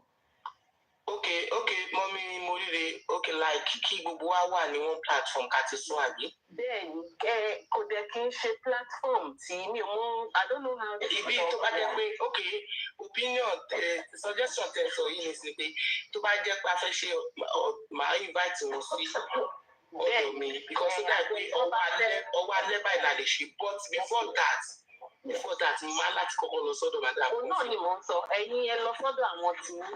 Chairman lọ sọ́dọ̀ àwọn tiwọn, so that it is only those people irú tiwa ìbáyìí àní sí ń bẹ̀. Ẹ máa ń tó bá possible kí kó má sí ní comment section, kó má sí. Okay, àti comment section jọ ni. Ẹ jọ̀ọ́ kó jẹ́ pé ẹ̀yin àgbààgbà, for lack of better, let's call it that, because we people are the stakeholder. Ẹ̀yin lẹ ní platform táwa máa ń wá. So that Emma, it will be like you people that are stakeholders in this justice for Mohbad on TikTok. And you just need to be in OB. Anybody to back by anybody sorrow. It is so fun. Kì í ṣe pé a fẹ́ wá jà, kì í ṣe pé opportunity láti bú Mommy Jokem rí. Àbí opportunity chairman yóò tẹ̀ ti pẹ́ tí mo ti fẹ́ bu ní abojú àbímú. Àbí chairman Mommy kọfí tí mo ti ń wá ó yá opportunity rí rárá. Let everybody know come with a sword. Ewé oríjì ní kó ní kálukú já dání tó bá ti ń bọ̀. Please let us tell them that it is going to be a peace talk. Yes, you might come and say, okay, nǹkan tí ẹ ti ṣe ní tó ti bí mi nínú, but maybe when you are going to talk to them, chairman ti sọ nǹkan tó bí wọn nínú sí Mommy Comfy. Chairman, when you see Mommy Comfy, it is not an opportunity to lash out against her. because a fẹ́ jẹ èkuru kó tán láwo ni ẹ má jẹ́ ká débẹ̀ ká lọ gbowó ẹ̀ sí. irú nǹkan tí irú bí ṣáman ṣe lálẹ́ tọ́ṣẹ́ fún mi tó even though kí gbogbo àjọ wà ń bí báyìí kí madam Konfi wà ń bẹ̀ ṣáman wọn ní tún ẹjọ́ rò àwọn míì tó jẹ́ pé àti ìbásọ̀rọ̀ tí ọba ti wá pàdé ní máa jẹ́ kó faint out ṣé tó bá ti sọ̀rọ̀ ní wọn yẹn síta àwa ṣẹ̀ṣẹ̀ wá parí ẹ̀ gbogbo àwa tán. That is one option. Tó bá dẹ̀ jẹ́ wípé àwọn èèyàn tẹ́ bá rí pé ẹ lọ approach wọn tí wọ́n ṣe invent ṣe rí each person tó bá jẹ́ group yìí ni irú madam Konfi wà nísìnyí ẹ jẹ́ kó sọ nǹkan tí ó bí wọn nínú. Ẹ dẹ̀ sọ fún wọn wípé okay ẹ lọ sọ́dọ̀ tíìmù àwọn chairman 1 2 3 4 ni madam Konfi sọ mo dẹ̀ ti sọ tiwọn náà fún yín pé ẹ má bínú o tí madam Konfi bá ṣẹ̀yìn mo bẹ̀bẹ̀ ẹ̀yin náà padà sọ fún madam Konfi chairman mo ti bá chairman sọ nǹkan tí ẹ sọ a dẹ̀ ti bẹ̀bẹ̀ pé ẹjọ́ jẹ́ kó tó because tí wọn bá tell everybody bá rí as opportunity to vent on this that meeting is not going to be successful so each team should tell their team members whatever it is bẹ́ẹ̀ ẹ má ro tara yín ẹ ro tọmọ tó kù yìí bàbá mi máa ń sọ̀rọ̀ kan láyé ìgbà yẹn wípé ẹni tó ti kú àtẹni tó sọnù wọ́n lè pàdé and that was the reason he treated us well because I lost my mom before I lost my dad and he said tó bá dé pé òun rìn tó lọ rìn pàdé ìyá wa ńkọ́ àwa bí wọn pé lágbájá ṣé bó ṣe àwọn ọmọ òun rèé that he does not want my mother to ask him that and that is why he is going ó lè sọ fún mi ẹ̀ṣẹ̀ tó ṣe yóò yẹ kí n nà ẹ́ ṣùgbọ́n ìyá ẹ̀ ó dáa sí mi àdè lè sọ ẹni tó kú àtẹni tó sọnù wọ́n lè rìn pàdé so because tá a bá parí ọ̀rọ̀ yìí níbẹ̀ yẹn it won't be successful tá a bá dẹ̀ ru tara wa tá a bá ru ti ara wa ẹ jẹ́ ká ru ti ọmọ tó kú tá à ń torí ẹ̀ pé ní aago mélòó ló lù nísìnyí tí gbogbo wa wà níbàyí tá à ń sọ̀rọ̀ àmọ́ Mohbad rí àrí bàbá Mohbad rí àrí ìyá Mohbad rí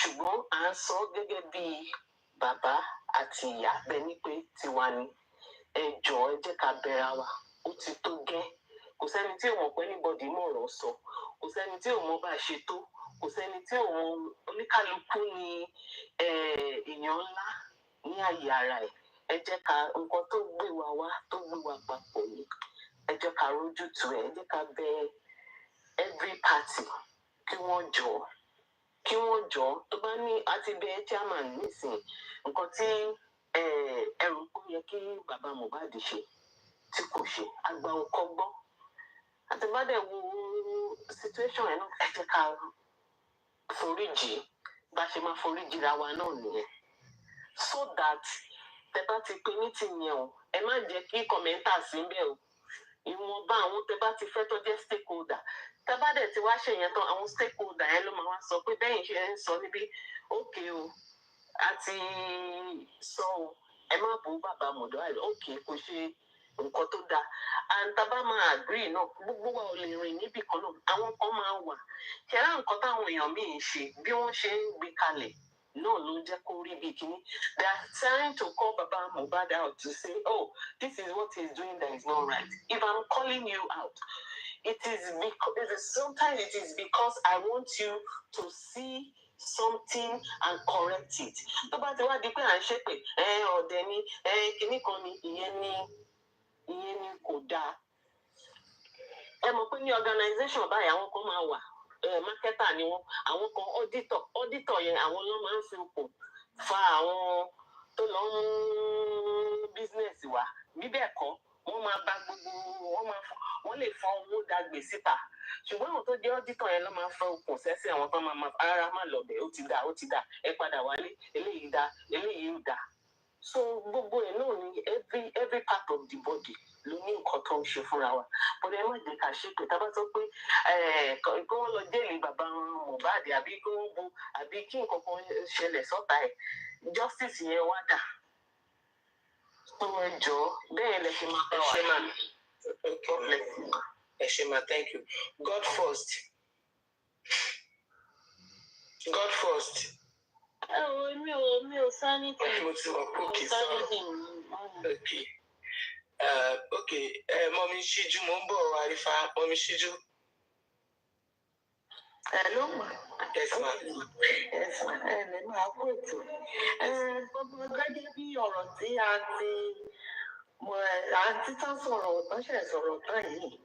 Èmi ń wò pé tí ẹ bá ní pé kẹ ó sì gbogbo àwọn speakers yẹn kátẹ̀ ní speaker host yẹn together ó lè má fẹ́ lọ work for ọlọ́run àjẹpọ̀ work for Friday ṣe máa ń pé opinion oníkálukú bí oníkálukú dẹ̀ ṣe ń gbọ́rọ̀ sílẹ̀ kó má lọ di nǹkan tó tún máa máriwo tó máa fẹ́ sọ tinú wọn tán ó lè bí ẹlòmíì nínú bóyá kẹ kọ́kọ́ rin ìrìn yẹn kí ẹ lọ ọ̀dọ̀ àwọn òsì wọ̀nyẹn pé àyíká báyìí ká ń ṣe. Ẹ máa kọ́ ṣe bẹ́ẹ̀ náà suggestion wọn ni pé ká wá padà parapọ̀.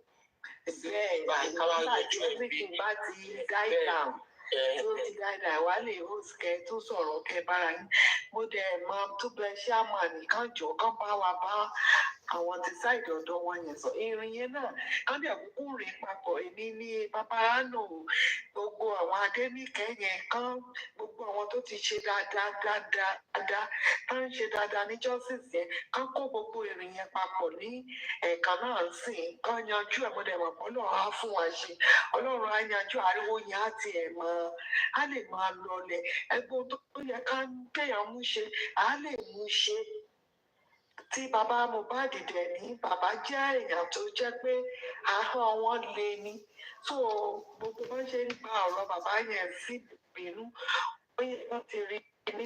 bàbá ń wò ó pé nítorí mo wá sórí social media èmi tí mo ní ilé 16 èmi tí mo ní mọ́tò 200 èèyàn kankan wà sọ̀rọ̀ sí ẹni àwòbẹ́ yẹn lórí platform. Ẹ má jẹ́ ká máa rò bẹ́ẹ̀ lẹ́ẹ̀mí. Let's learn how to say sorry so that we can achieve àwọn nǹkan tá a fẹ́ achieve on time. Ṣé rí eléyìí tẹ́ sọ lẹ́ni yìí inú mi dùn gan-an gẹ́gẹ́ bí Arífà ṣe sọ. Àìrìn pọ̀ ọmọ ìjò ló ń jẹ ọmọ ìjò níyàwó. A ṣẹ̀ṣẹ̀ fẹ́ gba justice báyìí ni tá a bá rí nǹkan tá a sọ lálẹ́ yìí tá a bá rí ṣe. Àlọ́ máa fún wa ṣiṣẹ́ ẹ̀yin tẹ́ máa ń gbé gbogbo ẹ lọ sọ fún yọ́ọ̀kì pé mo máa lọ́dọ̀ òun náà gbogbo àwọn 15 gbogbo ọ̀dọ́ yín pátápátá ni máa wò á máa rí ṣe o.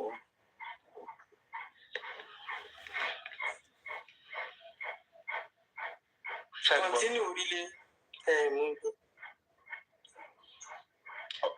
all right. So a ṣẹ̀ṣẹ̀ ready láti jà ni. United will stand and divided will fall. Ẹ sáré wa lọ gbọ́ wọn mi jókèm ẹ wá lọ stream wọn ti ń drag yín àti kúrò lórí nǹkan tá à ń sọ àti bọ́ sí mi. Ẹ sáré wa lọ gbọ́ láti tí ń bú yín lọ́wọ́lọ́wọ́ báyìí o. Nǹkan tá a gbé lọ́wọ́ tẹ́lẹ̀tẹ́lẹ̀ àti sáré kúrò lórí ẹ̀ àti ń gbọ́ nǹkan mi tí gbogbo ìyẹn tá a bá lè eradicate ẹ̀ tí ó sì mọ́ láàrin wa. Mọ́mí, I love the idea tẹ́ mú wá lálẹ́ yìí o. In fact, nǹkan tẹ́ fi ń jẹ́ abiyamọ lórí platform yìí gbogbo yín àtàwọn panelist yín àtàwọn commenters yín ayé ò ní gbà kúrò lọ́wọ́ yín. Ọ̀tá tẹ́ fi ń pọn ọmọ kò ní jábọ́ ọmọ ò ní jábọ́ lẹ́yìn yín. Kò ń ṣe àwọn ọmọ tí yín nìkan lọ́mọ o àwa gan fúnra ara wa báyìí ọmọ la jẹ́ sí yín àní jádànù lẹ́yìn yín lágbára Ọlọ́run. We love you. This is a brilliant idea and we are ready to support it to any length.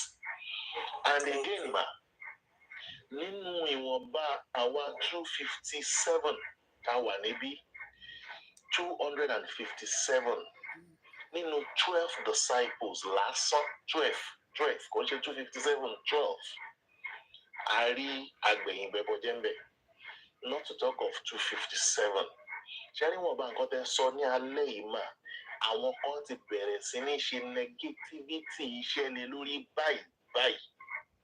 Ọlọ́run ni fún wọn ṣe. So bí o ṣe ní wá sí Ọlọ́run máa ṣe wọ́n lọ. wá sí ìmúṣẹ so iṣẹ́ gidi lẹ fẹ́ bẹ̀rẹ̀ sí ní ṣe látòrí yín àtàwọn panelists yín àti Mr. Chairman, God will definitely stand by you and give you this job to do by God's grace. We are behind you in prayers and lórí platform tiwa náà kékeré tá a ti lẹ́nu we will see what we can do to make sure we keep quiet every negative things that might want to come to antagonize this decision. Thank you. We love you all. That is my submission. Thank you. Ẹ jẹ́ n clap fún gbogbo wa látàárọ̀.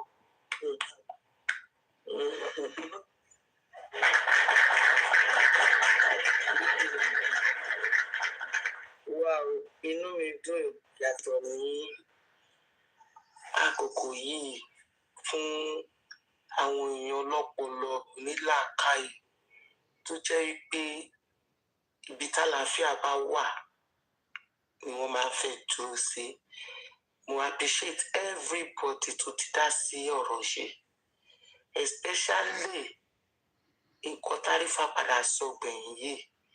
Ó tún tí ó ti háàdì ibì kan mọ́ ìrìn mi lórí nǹkan tó sọ gbẹ̀yìn yìí. Gbogbo àti ẹni tó kéré jù nínú host pátápátá ni máa touch tí a máa fi mú ọ̀rọ̀ yìí tó máa fi parẹ́ tí gbogbo ẹ̀ máa fi wà ní ìṣọ̀kan.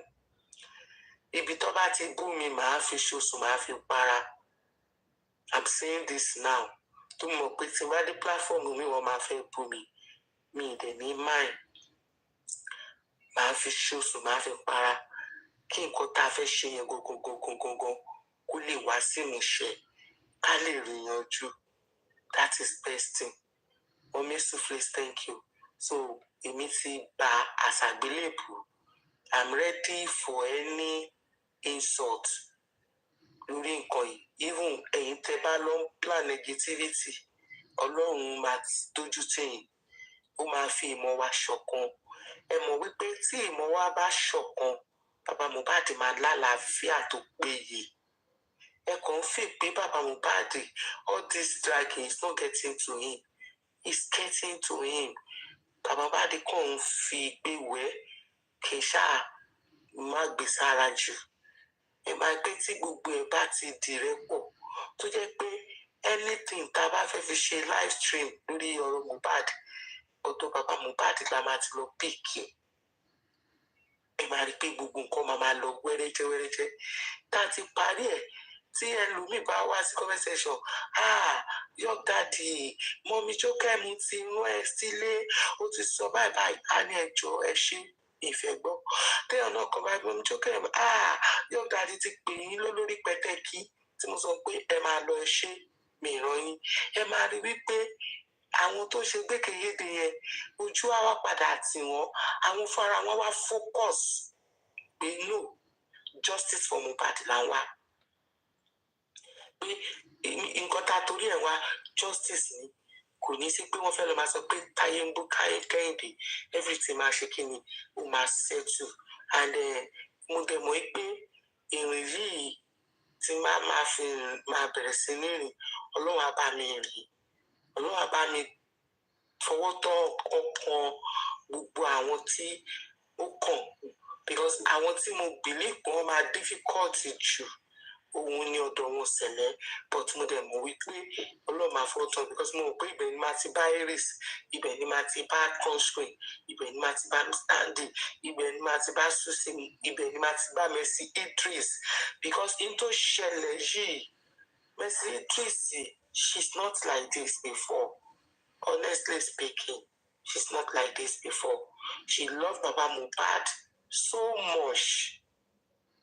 she love bàbá Mohbad so much so nǹkan yẹn ló máa jẹ́ pé ọlọ́run máa ti jókòó síbẹ̀ kí n tó débẹ̀ tó tọ́lọ́run bá ti jókòó sí di ọ̀rọ̀ téèyàn bá débẹ̀ ó máa rọrùn fún Madam Comfy gbá táwọn yẹn ò lé bí wọ́n bá ti sọ̀rọ̀ tí mo ti jẹ́ kó sọ nǹkan tó fẹ́ sọ màá gbọ́ sí wọn àwọn ọ̀dọ̀ wọn yọ̀ọ̀kì gbogbo wọn yẹn náà ibẹ̀ náà ni ishtok máa wá ibẹ̀ náà ni ọláìdé máa wá ibẹ̀ náà ni gbogbo àyókù máa wá ẹmọrísì tí mo fi ká àwọn panelist yẹn mọ̀ ni wípé àwọn panelist míì máa instigate fight tó bá rí i pé bóyá host nìkan ló bá sọ̀rọ̀ àwọn panelist míì wá bẹ̀ sí ní fi fóònù máa text ẹ̀ má dáhùn o má gbọ́ o má dáhùn o má dáhùn lóhùn o anybody ò mú ẹ wá sí justice for Mohbad o so bọ́tí èèyàn ti gbá gbogbo àwọn yẹn tó ti wà bẹ́ẹ̀ lórí live stream wọn lọ́jọ́ tí èèyàn bá máa débẹ̀ tọ́lọ́ máa gbàkóso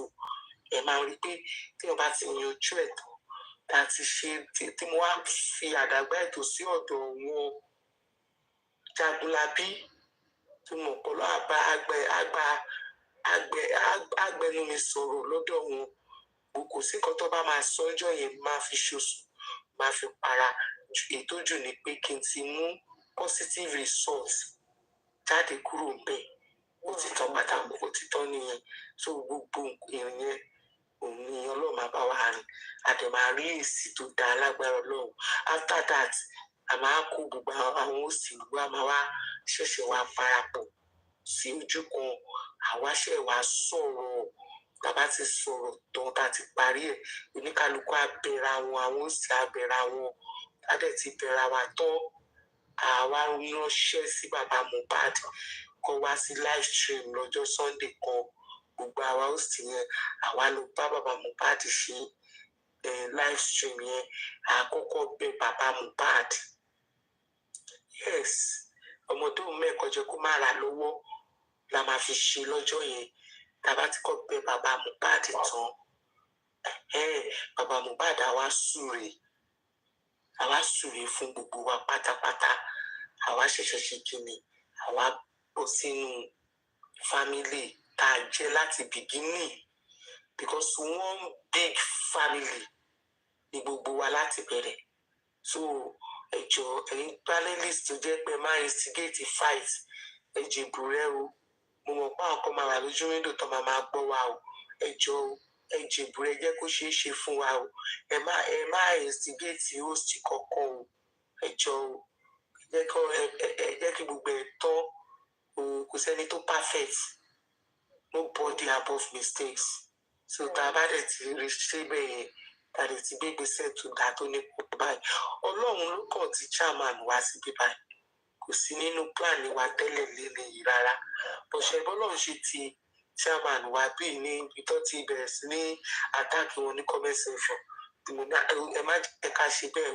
wọ́n dẹ̀ send the request bó ṣe send the request yẹn inú mi dùn gbé wọn sókè because mo mọ̀ bí mo ṣe gbé wọn sókè àwọn kan máa ní ó ti lè ṣe wọ́n ti bá ìjókè ó ti gbé chairman sókè ó tún ti fẹ́ ta tí ní chairman mo ní ẹ jẹ́ ká gbọ́ tẹnu wọn mo dẹ̀ ṣe sọ̀rọ̀ náà wọn náà bínú chairman Ọlọ́run àpọ̀n yín lé aṣọ àpọ́nlé yín ò ní fàyà Ọlọ́run ẹ pẹ́ fún wa ẹ má bínú because ẹlòmíì mo ṣe gbẹ́nu lọ́rọ̀ yẹn àti òpè don't insult me please don't insult me because ẹ ṣe bẹ́ẹ̀ ẹ pọ́n mi lé ẹ dẹ̀ pọ́n gbogbo àwọn tó wà ní platform yìí lé lọ́ àpọ́n iná ẹ ṣe ẹ má bínú ẹ jọ̀ọ́ gbogbo nǹkan yóò tó ti ṣẹlẹ̀ ẹ jẹ́ kí kó jóun yẹn kọjá ká lè já kí kómi tuntun lè rú kí gbogbo ẹ lè ṣe kí ni kó lè di òun ẹ ti lọ lẹ́yìn náà bá ṣe ìbẹ̀rẹ̀ iṣẹ́ yìí náà máa pe Mr. Andy náà máa ti kọ́ kun yín lọ kọ́ kí gbogbo yín kọ́ kájọ ṣe nǹkan yẹn ẹ máa rí wípé àṣírí á tú gbogbo nǹkan tó ń rú wa lójú láti bí ọdún kan kọjá yìí àṣírí yẹn á bẹ̀rẹ̀ sí ní tú síta inú wọn ń dùn bá a ṣe pín ni inú wọn ń dùn bá a ṣe ń jà ni inú wọn ń dùn báwọn kan ṣe ń bú bàbá ni inú wọn ń dùn ni so ìgbà tó bá rí i pé a ti fọ́ gbá yángan gbogbo kò tó wọn àbí ìlú pòstọ́ láì gbogbo ẹ̀ àti di ẹ̀rí wípé kò ní sí ìjà mọ́ wọ́n wá bọ́ sínú wílà ìlú lọ́dọ̀ wọn wọ́n á máa gbé yes báwo làwọn ṣe fẹ́ ṣe wọn ò gbàdúrà pé ká wà papọ̀ sọlọ́run yẹn ó máa bá wa ṣe ká fi máa wà papọ̀ tá a bá mẹ́ran sẹ́nu àwọn àtẹ̀yìn ẹnu wọn máa jà èyí máa dá wọn jẹ so kí wá ló dé tà nílé tolerate ara wa kí ló dé táwa nílé embrace peace láàrin ara wa ẹjọ nítorí Ọlọ́run mo bẹ̀ gbogbo wa pátápátá mo bẹ̀ everybody pátápátá tínú bí lórí justice for Mohbad team náà ni mo wà lẹ́kọ̀ọ́ bẹ àwọn èèyàn àwọn tó bá ń fi òkè bàbá bó ṣe yẹ kó ṣe òun ṣe bàbá náà máa sọ gbogbo ẹ̀ náà láti bẹ̀ sílẹ̀ gbogbo ẹ̀ láti yanjú yìí ẹ rí àwọn nǹkan kan wà tó jẹ́ wípé téèyàn bá fẹ́ gbé ìgbésẹ̀ kankan tó bá ń dàbí pé nígbà tí a fi ń sọ pé public lawyer fẹ́ ṣe tó ti bú abúlé náà tí bàbá wa jáde tó ní pé lọ́ọ̀yà tóun ní ti tẹ́hun lọ́rùn òun ní ká support ṣe bẹ́sẹ̀kẹsẹ̀ ni mo débi tí wọ́n á sọ fún ọ pé ẹ jẹ́ ká respect opinion bàbá Mohbad o ẹ jẹ́ ká respect opinion bàbá Mohbad o ṣé ẹ rí pé ìgbìtà dúró sí ní àsọ̀rọ̀ public lawyer mọ́ ṣùgbọ́n ẹ mọ̀ pé tí gbogbo àbá ti wà papọ̀ níbì kan a tún máa wo gbogbo àná làbá tún máa suggest pé ok tàbá tún wo side prime boy o a tún lè rí ibi tètè torí justice ń bẹ kò ní sí pé bóyá àwọn kan ló ń sọ gbogbo wa náà máa tún wà pa prime boy náà ká dúró sí pé ká support ẹ kó má fall kọ́ lọ́run lè vindicate torí àti fìmọ̀ ṣọ̀kan nìyẹn nǹkan tó ń pè ní pé one big family nìyẹn so tí ìyẹn náà bá ṣe mistake gbogbo a máa lè kẹnu pọ̀ a máa lè parí pé you are doing this thing is not good don't do this thing again don't do this again kò ní jẹ́ pé joker platform nìkan ló indulge prime boy àbí joker prime boy nìkan ló ń support prime boy so a ti mọ̀ pé gbogbo wa pátápátá la jọ ń support sí ẹ̀ kò ní sí pé tá a bá sọ̀rọ̀ kan nǹkan máa pèkè. So Ọlọ́run á fún gbogbo wa ṣe o. In fact, I appreciate every one of you tonight.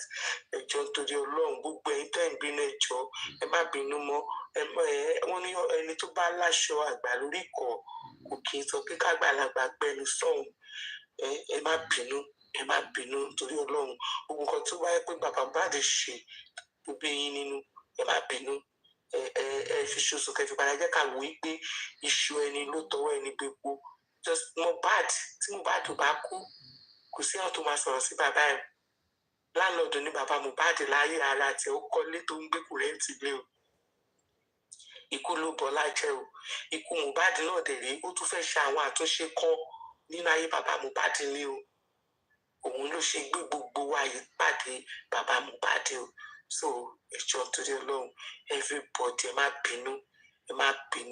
bínú ó bẹ ọ̀tún ó bẹ òsì ẹ má bínú gbogbo ẹ̀yin post ẹ má bínú ẹjọ́ torí Ọlọ́run ti bẹ everybody mo fi bẹ yẹn Ọlọ́run á bá wa ṣe àyànjú ẹ lágbọrọ Ọlọ́run Sakuma ẹ̀yin àgbàlagbà mo ti máa bẹyìn ìjà gidi gan àjọ máa yanjú ọ̀rọ̀ yìí ní pátápátá tó máa kú àjọ máa yanjú ẹ ní o so ẹ ṣe o so ta ló tún fẹ́ sọ ṣé àmàṣẹ fẹ́ sọ̀rọ̀. àná gbogbo tó kọ́ lọ orílẹ̀-èdè náà ni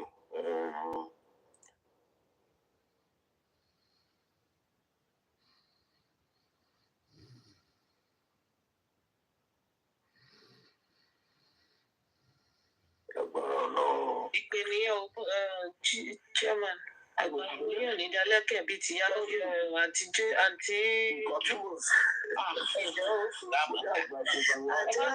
àti rámọ́tà o. àgbà wa dalẹ̀. ẹ má bínú ó bà mí kò tí bàjẹ́ agbára ọ̀nà ìlú kún ọdún fọlọ́ tá a lù ṣùgbọ́n lágbára ọ̀nà kò ní lù lórí gbogbo wa ló bá ṣe ń lù á lọ máa lù. àkílẹ̀ ń sọ yìí ní kíbí á lọ máa lù ní ọ̀rọ̀. ẹ má bínú ẹjọ́ hold on mommy they have shot Salo guns which Salo Which Salo?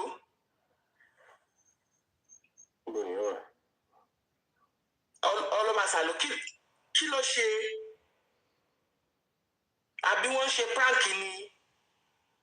They have shot Salo gone. Calm down, Kelly. It's okay.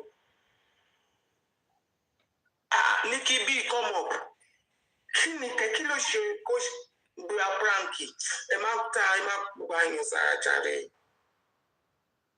Ìwọ̀n ti ń bá fàálẹ́ àti bíi last month o. Kí ló ṣe fún káàárẹ̀ ẹ̀sẹ̀ tán dẹ̀ náà ọlọ́gba bẹ́ẹ̀lì ẹ̀ náà àbí? Àárẹ̀ ẹ̀sẹ̀ lè mí gbọ̀. Wọ́n náà àárẹ̀ ẹ̀sẹ̀. Mọ́mí is not prank o. Wàhálà ẹ̀ wọ́n náà ti dá chain ẹ̀yẹn gan sef. Ó wà hospital presently, I don't know. Ẹ lọ́wọ́ ọ̀dọ́ tún lè bẹ́ẹ̀ ní wà lóyún. Ṣé ó wà lọ́sibítù náà àbí kó má lọ ló wà? Ọ̀nà wà lọ́sibítù báyìí ọ̀tẹ̀ tí mo kókó ẹ̀ báyìí. Ó ń bá àwọn kan jà náà. Ọ̀nà ọ̀gá ìfọ̀n ló wà láti. Ọdún náà tó ìtara bí amọ ló mú wa náà sọ ilé ìta ṣe yé. Ẹgbẹ́ òun náà ṣe sọ yìí. Ẹnu ẹ̀ já wáyà jù. Bọ́ ìtara bí amọ ló jẹ́ kéèyàn ṣe yé. Ọkọ máa pọ̀ ọmọ lọ́mọ kó jọ kó ṣàánú ẹ̀ta lónìí. Ọ̀nà ọ̀gá ìfọ̀n ló wà àtàkì ẹ̀ lọ́sàn-án yẹn. Wọ́n já ṣe ènìyàn wọ́n fún un níbọn lẹ́sẹ̀. Gbogbo ẹ̀jẹ̀ ló mọ́tò ẹ̀. Ó kẹsẹ̀ lọ́fìtì ìbọn fún adìyẹ òun tẹ̀sẹ̀ kú. Ó máa yè. Ó kọjú sùn. Ó máa yè. Ó máa ń já ẹnu wáyà ẹranko ẹ̀ ló lọ sọ pé báìbù ẹ̀wọ̀ láìfẹ́ tó ní má wàá pa àwọn bó ṣe pa Mohbad. Ẹ̀sán náà ló ń ké lórí tiẹ̀ náà ṣe bó tiẹ̀ lẹ́sìn òun náà ní ìsìn àmáṣe. Ọlá pé ọkọ̀ jàbí àmọ́ ní kọ́lọ́run bá wa dáwọ́ lé o. Kó má pọ̀ jù bẹ́ẹ̀ yẹn. Akẹ́kọ̀ọ́ burúkú sọ fúnra wa lágbára. Àmì kọ́ máa bẹ́ẹ̀ ni o. Kọ́lọ́run máa dáwọ́ lé. Àwọn ọmọ yẹn gan-an wọn ò fẹsẹ̀ pẹ̀lẹ́ jayé. Wọn ò fẹsẹ̀ pẹ̀lẹ̀ já lọ ní tíṣu ẹni bá jiná máa ń fọwọ́ bò ó jẹ ni. Ìyá òkè sí láyé mọ́ òkú ọ̀run bójú ẹ̀ kó ọmọ ẹ̀ kó sí ìfẹ́ mí ẹ̀ o. Ìyá ọ̀gbà tó gbé lọ Canada ìjà náà fi parí ẹ̀ ṣe ló bẹ̀rẹ̀ sí bú ìyá ọ̀gbà tó ń ṣépè fún ọkọ ẹ̀ ẹni tó gbé lọ Canada látọjọ́ ẹ̀. Kó má já wọn yẹn ló lọ. Ó dàgbé $100 lọ́nà mú bọ̀. Ó yẹ pé àwọn $100 lọ́nà mú bọ̀. Wọ́n ṣàbẹ̀rẹ̀ sí jàjà àwọn náà ló ń sọ $100 ló mú. Ẹ̀bùn ó dàgbé kó fi apologize ẹ bá ń jẹrà sọ yẹn ẹ jẹ́ ká wọ́rì nǹkan kó má kú. Ọlọ́run ní jó. So right now this is not the time to analyze whether he's a good boy or a bad boy. He has been attacked. No one anything that ó ṣẹ̀ṣẹ̀ ń dìde ó ṣẹ̀ṣẹ̀ ń ṣe fún bàbá ẹ̀ ní. ẹja Òjò torí Ọlọ́run kó má ṣe. ẹja padà sí topic tiwa so that we don't do it. Òkè ó yá ẹ̀yin náà lè fẹ́ sọ̀rọ̀. Ṣé mi? Àwọn ọmọ kan fẹ́ dúpẹ́ lọ́wọ́ everybody náà ni pé I mean peace is always better than war. Ṣé Ṣáàmà ti sọ Yorùbá àgbà wá dalẹ̀ yẹn dáadáa? Àìní wọn tí mi jẹ́ kó sọ délẹ̀ tí mo tètè gé mọ́. Àgbà wa máa dalẹ̀, a máa gbó, a máa fèrè gìjò bì. A máa jẹun ọmọ. Ọ̀pọ̀ tí Ṣáàmà fẹ́ sọ ni pé wọ́n fẹ́ sọ pé àgbà yóò ní bàjẹ́ wọ́n tí wọ́n fẹ́ sọ pé ó ṣàyí gbogbo ẹ̀pọ̀ ó ṣàyí àgbà. A máa jẹun ọmọ pé ẹ mọ bó ṣe ń ṣe àwọn girama wa látijọ́ tó tún máa gbé wọn sínú òǹsà. Àwọn àgbà nìyẹn tí tó jẹ́ pé wọ́n ń jẹ magí kì í ṣe pé ayé tiwa yìí ayé òní magí fún wa gba gbogbo wa máa dalẹ̀. Ayé Indomie. Indomie náà sì fọkàn nísìnyí àwọn ọmọ ìdúrógbò ìyá wọn máa sọ oúnjẹ gidi fún ọgbà tó bá máa rí wọn máa jẹ Indomie Ọlọ́run ló ń gbogbo wọn. Àmì Ọlọ́run àfún wa ṣe. Ó yẹ sọ̀rọ̀ gbà. Ẹ ṣé o everybody and I'm so happy about the positive attitude towards peace. Thank you Chairman for listening and for your commitment to these peace moves, and Taba come together to make peace across board. Together we can achieve more. Abi, because it was a acronym team meaning. Together each achieves more. So we can all do better.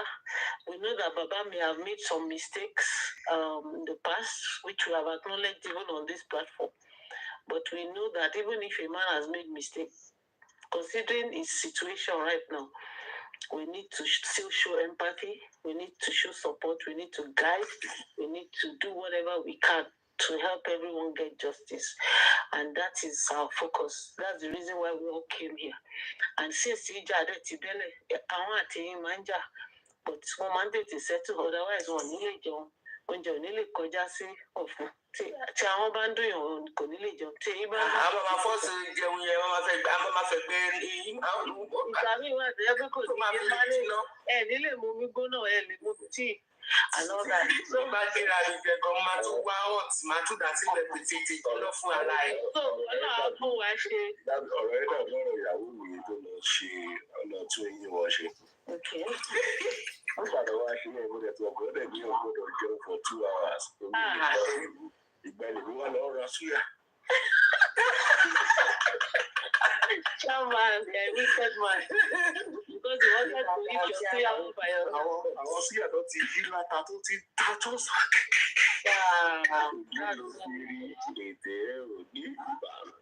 So I think I saw Honorable Job joining. I'm happy over that.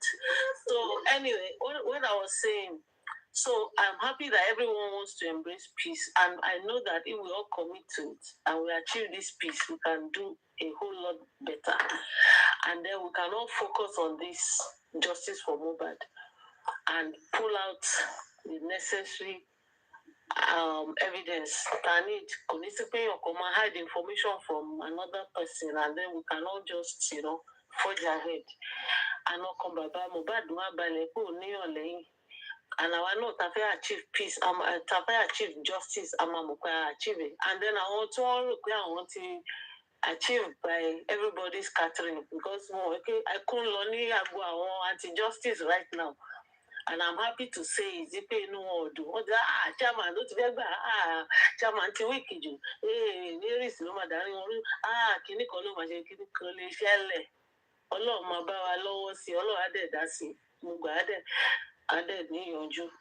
and because we didn't come here to fight, morally, because I'm for justice, until I'm so that we can achieve where we came, and we will. Ọlọ́run adé fún wa ṣe àwọn ìjọba náà Ọlọ́run ajẹ́ kan tẹ́tí sí wa kán dẹ̀ ṣe nǹkan tó dáa. Àwọn ọlọ́pàá wa kán ṣe nǹkan tó yẹ kán ṣe. Àwọn judges wá ṣe nǹkan tó yẹ kán ṣe. Wọ́n tiẹ̀ ní mọ̀ báwọn náà ṣe máa ṣe. Wọ́n ti ṣe tán kó tó mọ̀ báwọn ṣe. Torí pé Ọlọ́run máa bá wa lọ́wọ́ sí. And gbogbo àwọn tó ń dàrin wa rú tí kò bá jẹ́ pé wọ́n wá fún justice Ọlọ́run á bá wa fà wọ́n yọ bí jìgà. Àwọn tó bá fẹ́ justice Ọlọ́run á bá wa retain wọn. And everybody, Allah has some lẹ́san rere. Ẹni tó bá ṣe rere, Allah has some lẹ́san rere. Ẹni tó bá ṣe burúkú, Allah á gba ẹ̀san títí. Whatever we are doing, let's know that God is watching us, and we should do that which will please God. Because kò sí reason ká wá sínú justice for Mohbad ká wá forí gbèpè lọ́lẹ̀ ọ̀ ká wá gbé ègún sórí ara wa. Torí pé a fẹ́ justice, a fẹ́ justice, à ń farapamọ́ sáàárín àwọn tó fẹ́ justice. Ọlọ́run rí gbogbo wa. Nǹkan tèmi máa sọ yẹn, ẹ ṣé o chairman, ẹjọ́ bá a dá mi tútù síwájú kalẹ̀ tẹ́lẹ̀, ẹ bá a dá mi síwájú kalẹ̀ tẹ́lẹ̀ tútù. Àwọn madam Confino, everybody kò ṣọ̀pọ̀ wọ́n fẹ́ peace, so that we can all work together and achieve the goal. So God bless you. Madam, look at the machine brother.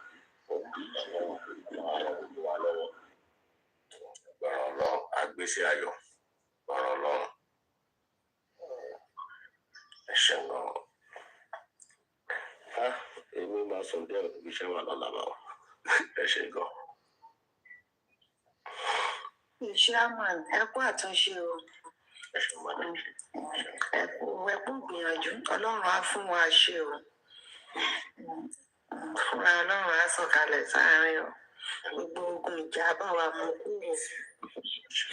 Ẹ jẹ́ ká fàyìn bí parí ẹ̀.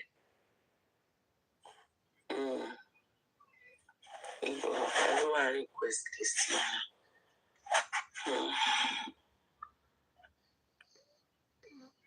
Ṣé fẹ́ play Àyìndé o, Àyìndé o. Àyìndé wá sí ìgbésígbésí tí mo fẹ́ play. Bí Àyìndé ti wà ti ṣe Mohbad ni. Àyìndé mo kọ́kọ́ fẹ́ play Fada Abraham, á play Àyìndé wá sí Father Abraham wa. Yeah.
Fabibile, Firefly, Aji Abewu, thanks for joining. Fully Million, Adewumi Abesida, Abose Denike, Keshi, Golden Ola, Bola Olaiwola, thank you for joining. She, Sexy Candy, Wham, thanks for joining. Simisola, Flaky Bay, thank you for joining. Adiola Luke, Otsuba, thanks for joining. Adefunke Adwayo, Princess MJ, Mama Iyawo herself, thanks for joining. Ola Amojoru, Yusa 56, thanks for joining. That's it for Buki, Ola, Bumi, Taiwo, Oshishipe, thanks for joining. Things, thanks for joining.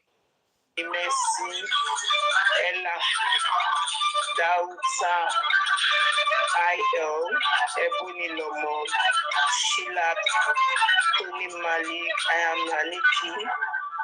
Jokis, thank you so much for joining. Thank you everybody for joining. Justice for Mohbad is justice for all. In justice for Mohbad we stand. No justice, no peace. No justice, no burial. Justice for Mohbad, no retreat, no surrender. Thank you so much everybody. One love, one big family. I love every one of you. I appreciate everybody. I appreciate all the hosts. Thank you so much, everybody. Ẹ ṣé gan o, ẹrù tàbí amókèétú, wọn ò ní gbé ká mọ orí kọ̀ọ̀kan nílé nínú wa o. Gbogbo ala máa jẹ wọn mọ wa kalẹ̀ o. Ayé ò ní gbé ọmọ lọ́wọ́ wa o, wọn ò ní fi náà mọ jó wa o. Eléyìí tó ṣẹlẹ̀ sí bàbá Mohbad Joseph Olúwabàmí wà lọ́ba. Ọlọ́run á fi òpin sí, kò ní rírú ẹ̀ mọ́ láyéláyé títí tó máa lù níláyé tó máa dàgbà darúgbó kò ní mọ bójì ọmọ mọ́. Eléyìí tó ṣẹlẹ̀ yìí lágẹmọ tó tún máa dénú ẹbí ẹ̀ agbára Ọlọ́run bá wa ran bàbá Mohbad lọ́wọ́. All my gifters, thank you so much. I appreciate every one of you. Commenters, the biggest community on this justice for Mohbad. I love you all. I salute you. Please let us be calm, ẹ jọ̀ọ́, so that nǹkan tá a fẹ́ ṣe yìí ó máa lè yọrí sí rere. Ẹ̀yin commenters gọgọgọgọ ni mo fẹ́ bẹ̀ jù. Ẹ ti gbọ́, please, I love every one of you. Good night, everybody. Any wonderful night and have a sweet dream. Thank you all.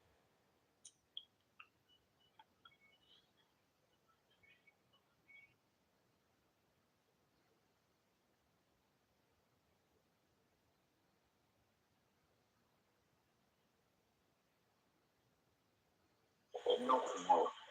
We think about if you have someone, a friend, who his brother is commissioner for health, in as much as the commissioner for health can come to you, to your house and say, madam, this and this, so this money will you'll be pleased that, the whole commissioner will come to my house to come and ask me for something, and I will do it.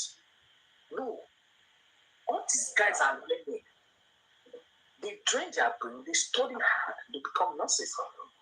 We are by nursing diploma we are having in Nigeria. We are by Nigerian government are now pushing them to say, no, we are not going to take just the diploma certificate from you guys. You now have to.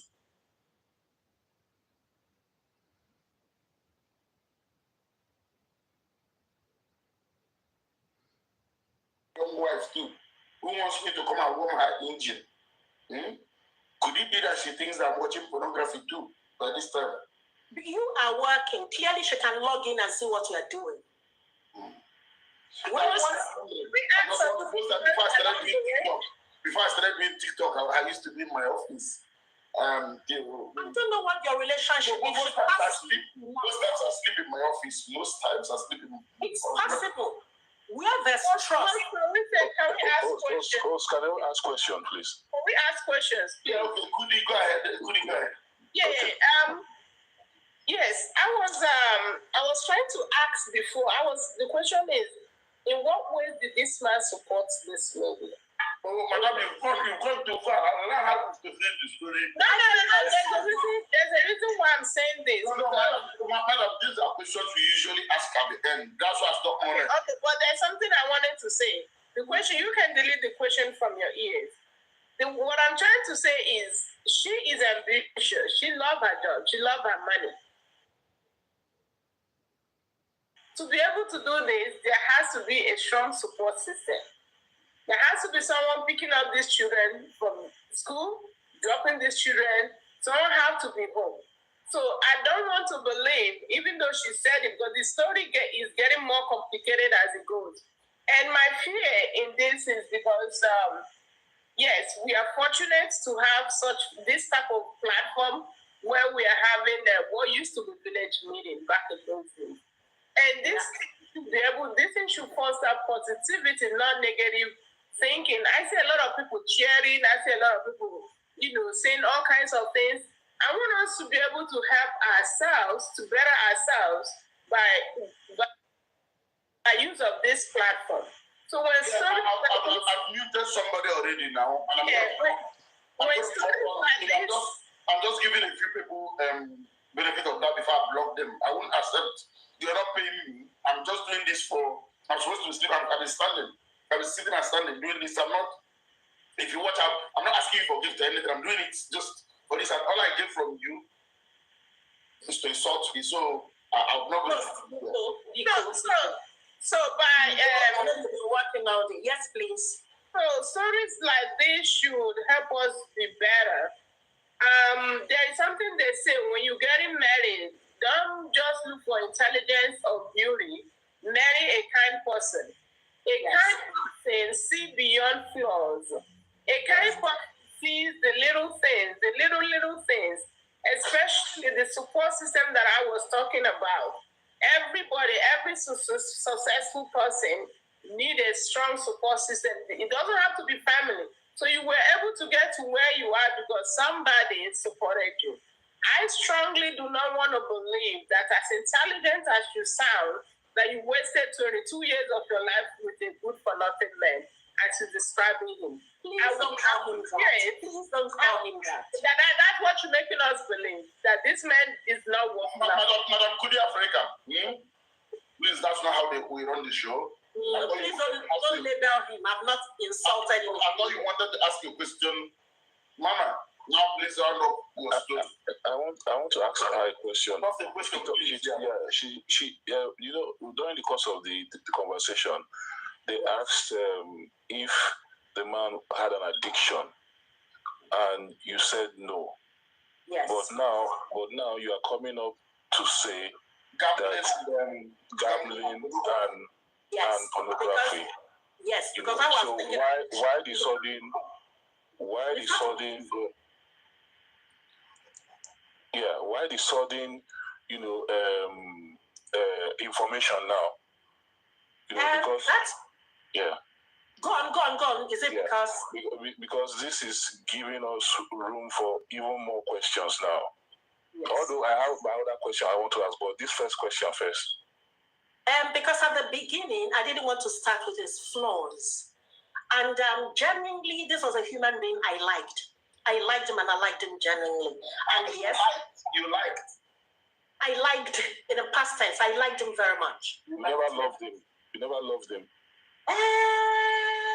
To be honest, I've never been able to answer that. I might have loved him, but I've never been able to respond if I actually was in love with him. But I genuinely liked him a lot. Madam, sincerely. Those women writing nonsense here. Yeah, madam, from beginning, when this whole thing started, when you were introduced to him, when you came to the UK, and later on your daughter, your child came to join and all that. Are you telling me there was nothing like love? Even when you got married? You're still wasting our time. Leave her to continue with her story. I would have loved him somewhere, but I liked him a lot. I loved him even up to now. If you dig 25 feet deep into my heart, it's possible that there's something there. But I've covered it up. Something there. Because it's possible. Because I need to move on. Okay, I'm going with your story. I don't know. We don't want you talking too much as well. Okay, all right. As it is anyway, so that was 2018 when the child found out. Remember, he's made a child minder for his girlfriend's child. 2018, he found out. There was a question Kudi asked you that you didn't answer. When the children were going to school, you had a long time and you were busy with studies, work, and everything. Because you're a very ambitious woman. That you located to a new country. Sorry, when you went to look for school for your first child, did he go with you? There was a school down the road. Yes, it's possible. Yeah. Okay, thank you. I like you. You're a truthful woman. That's one thing I like about you. But let me tell them again, hoping no law enforcement person is listening. From the dot, when the children went to school, they already had a key. Because. Okay, so this child was how many years when she came? 6 years old. 6, yes. She had a key to the house. Okay, what do you remember? This man was also at home. So there was not even your own little child. When this one left to secondary school, there was no time. This man was so bad that he couldn't go to bring them from school or take them to school. No, he will go back. For the older one, I remember I paid a Sierra Leonean woman £10 every week, which is nothing because she had to pass through her door to go home. So it's to stand there, from the beginning, this man never went to school to pick them for one day. He would have gone once or twice, or if he couldn't go, he'll call a friend to go do it. Because he insisted that he didn't want to be tied down if he had a business meeting to attend. And so we made provision for the children to come home. The second child, that's our mutual child, the school was literally, it's about 100 meters away. And the children in the whole, because it's not a council estate, remember, next door, we had 2 girls as well who were in the same school. So they'll go to school together and they'll come back together. Yes, occasionally, at the beginning, maybe the first year, when she was in nursery 4, 5, he'll take her to school. But eventually, he just found somebody who will get her out of the class because they don't let the children go out of the class themselves, except there's an adult to take them. So he already made arrangement who will take her out of class and she'll find her way home. Okay, guys, we are going to be kicked out in 4 minutes, 57 seconds. They're asking me to do the puzzle. Can you please stop now? This will automatically close. Sorry about that. I should tell you. Well, if I'm not able to do it, then we close. Okay. Also, can we please start to 42,000? That's why I told you to start. If we don't. So let me round. Let's get to 42,000, please. Okay. Or 45,000, anyone, so we can just buy more time and continue. Kenny Black, I want to ask you a question. Kenny, how many degrees have you got? Kenny Black, can you write to us how many degrees the degrees you've got? Do you mind, sir? Are you counting degrees, Mr. Host? I'm saying Kenny Black, not you, man. Kenny Black. How many degrees have you got? 50. He said I can't understand 50-year-old jobless man that spend his time watching porn in the West. You know the somebody that's got 2 degrees. Who has 2 degrees? The man who has 2 degrees. You know, you just stay house, they watch porn from 1 to 2. Then they take them go play gamble. Then after that one, they need to go national lottery. Then the other one need to go to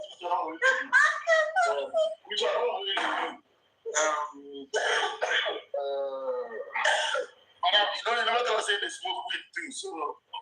Is it possible you ask madam this question? Okay, because there's one more question I want to ask.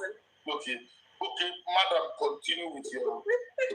He never smoked, he never drank, but he just had a weakness for gambling because he said he just desperately wanted to bring home money, and he also had, I don't know, shall I say, a craving for pornography. And I genuinely like to know good friends. We also talked about you denying him past sometimes. That's the question I want to ask. I never denied him. Okay. He just said it was not exciting enough because always old missionary stuff. At 3 a.m. when I'm going to wake up 6 a.m., cook breakfast for the children and for him before I go to work. No, I didn't have extra energy for anything. Sorry about that. But I never ever denied him. Doing fish style and I don't think you needed to go and buy extra power outside to stay the same. I just couldn't. I was already asleep. I was going to wake up in 3 hours. I just couldn't. But I never, ever denied him. Never. The gifts, guys.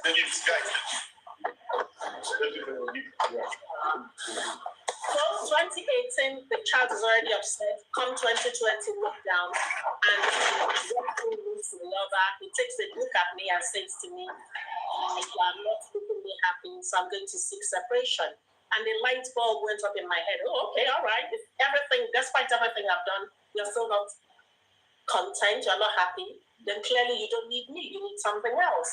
And I made my own arrangements, and in 8 months, I bought a house and we moved out. So when did you move to the US? No, I did not move to. I said we have a house outside of London, which is why he is a London man. So you live in the US now? I'm visiting with my older daughter. Sorry, but you told us you live in the US now. Is it not visiting? No, I said I'm in the US now. It doesn't mean I live in. I have a home. I bought a home in the US, in the UK. My younger daughter is in the UK. I just came back from the UK in the last 72 hours. When you came back, which means you are domiciled in America now. Oh, no, she said she's in the US now, yeah. I'm in the US now. My home is in the UK. My younger daughter. Sorry, madam, where do you live? Where do you currently live? That's why I said to you, I struggle across the pond. I have a home in the UK. I can also live with my daughter in the US. I'm in the US as I speak, but my home is in the UK. Yeah, what you're saying is that I have a house in the UK, but I live in America. I think that's where I have a home. I have a home. I own a home in the UK. A home is not where a home is where you live. A house is where my property is. My clothes, 95% of my clothes are in the UK, 5% of my clothes are American because I'm visiting with my older daughter in America. Okay, ma'am. Thank you so much. So have you guys divorced? No, I've not made the move because there are so many intricate things. Okay, man. So we want to start taking questions now. But I'm going to start with the question. Yeah. Then I'll open it to the floor. I'm also going to drop on the floor. Mama Zana, are you here? Sorry? Zana, you're not asking me so that I need to use her box if she's not here. Mama Zana, are you here? I'm listening to you guys. What an interesting story. Just wanted to know if anybody that's not here, I have to pick the person out and use the person's box. Okay. Now, Mom, a quick question. I'm just going to ask you 2 questions. And I'll open the So, number 1 question. Looking back now, what could you have done differently? What could you have done differently to make this marriage work? This marriage didn't work from day one. And please, let me finish my question. Okay, all right. Relate your question to him. Yeah. To what you would have done, I would have done. I don't want you to put it back because when African women are asked about what they could have done differently, I didn't want to ask you what did you do wrong. I asked what could you have done differently. I'm not asking for what you will relate to him. I would have researched more about him. I would have asked questions. I'm asking you. Yeah. Considering your own actions now, if you look behind or you look back and see, this is where I personally failed this wrong. Yeah. Yes. Yeah. For starters, I don't think I should have let him feel so relaxed that he could. I shouldn't have let him be so comfortable that he had my money. We're still talking about him. I don't want you to talk about him. I'm talking about me. I should not have been. No, just let him out. Let him ignore him. Get him out of the people. That's what I'm saying. My money should not have been so freely available. No, you're still blaming him. I don't want you to relate to him. I'm blaming me. You. Get him out. What did you not do right? Where did you fail in this marriage? No, where did you fail in making him do things differently? Where did you fail? That's what could you have done differently. What did I do wrong? What could I have done better? Yes. I should have left more responsibility to him. I'm not taking everything on my shoulder. Am I still talking about myself? You're still talking about him. Because I should not have been so. I should not have left our money so freely. When he was comfortable enough that he didn't want to work. Precious said it earlier. Precious favorite said it earlier. In retrospect, he clearly was not a hardworking person. It was easy to ride an easy quest. So he was not a hardworking person in the UK. I know what it means to do degrees in the UK. I've got a couple of degrees. He has one degree from Germany, from when he was young. Yeah, wherever it is. And a law degree. It's the same law degree I did. He did a law degree, I did a law degree. He just didn't do anything with his, which was why I bent over backwards to write because some people are not good writers, I can see. Write his CVs, write his applications, write applications. He wasn't working until you came to the UK.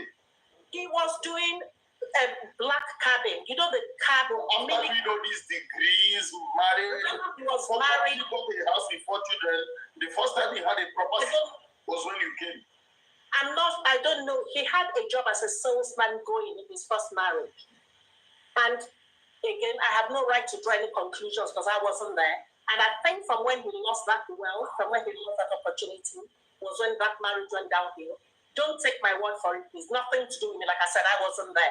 But there are 4 children there, so let's do that. When I came, he had been divorced. He had just finished a law degree, and he was doing the black card. Not black card, what do you call them? Mini card. That's what I was looking for, mini card. Mini card was what he was doing 5 years before I came, which was why when I saw a mattress on the floor for a 3-year-old man with 2 degrees, I thought in inverted commas, you still brought in your daughter to the mattress on the floor. Yes, I did. To let her to know that you build from the beginning. I don't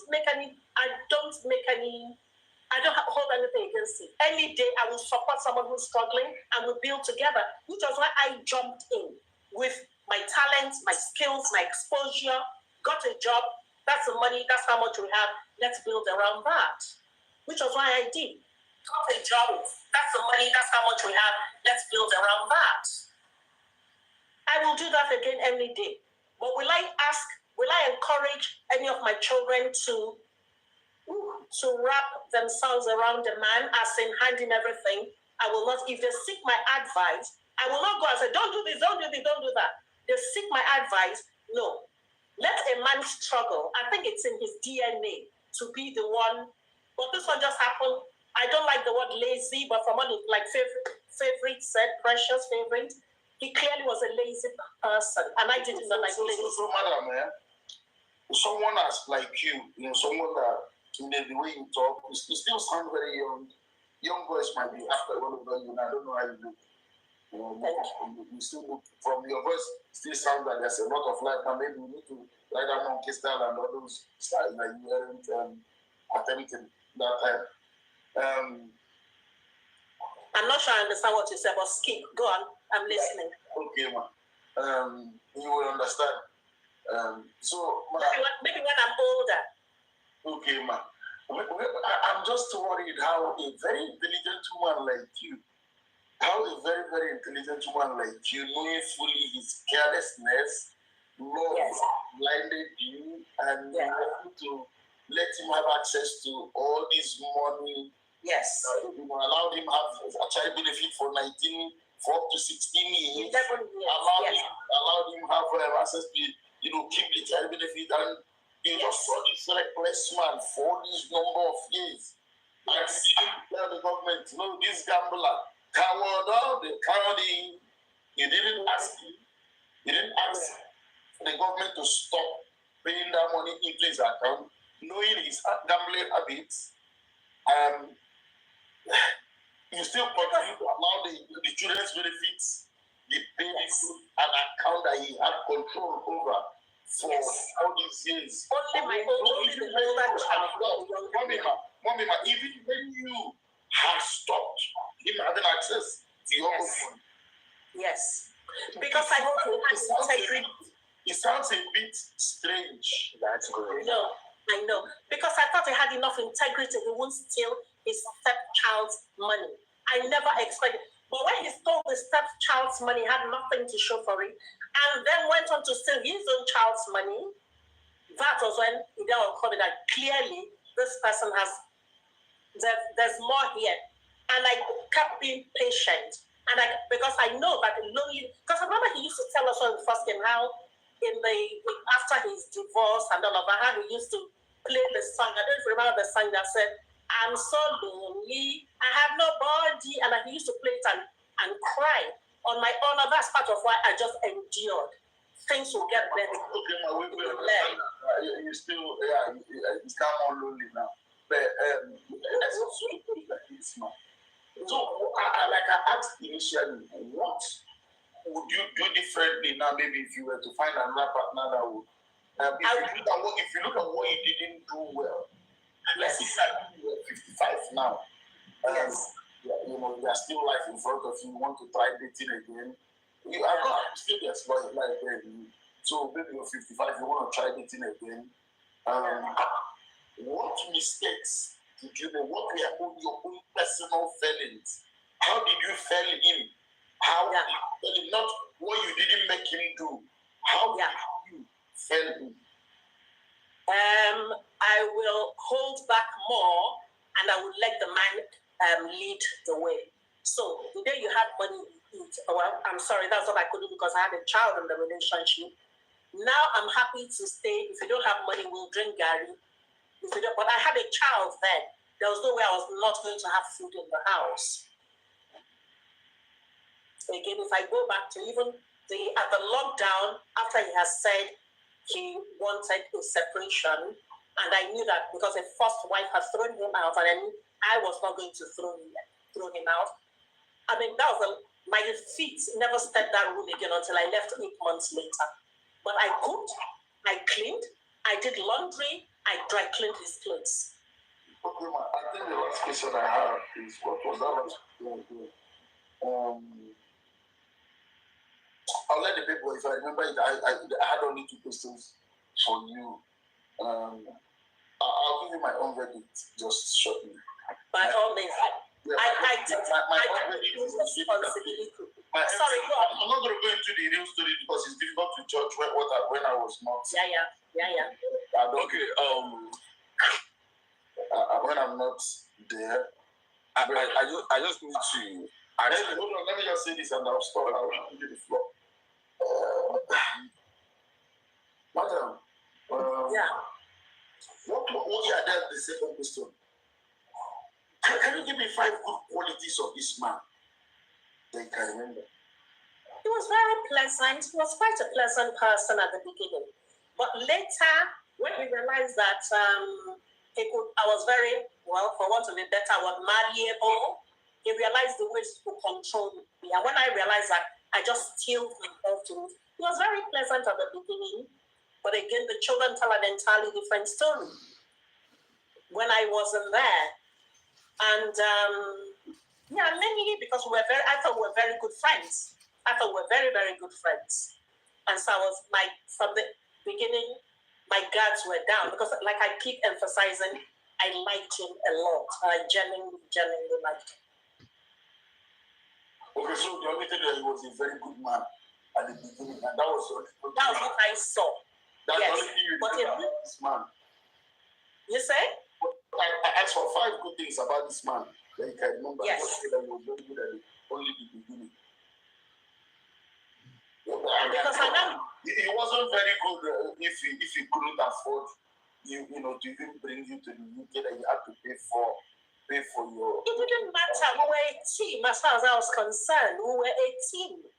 So I was willing to play the back role, support, and you don't show your weaknesses. As far as I was concerned, we had decided we were going to be a team.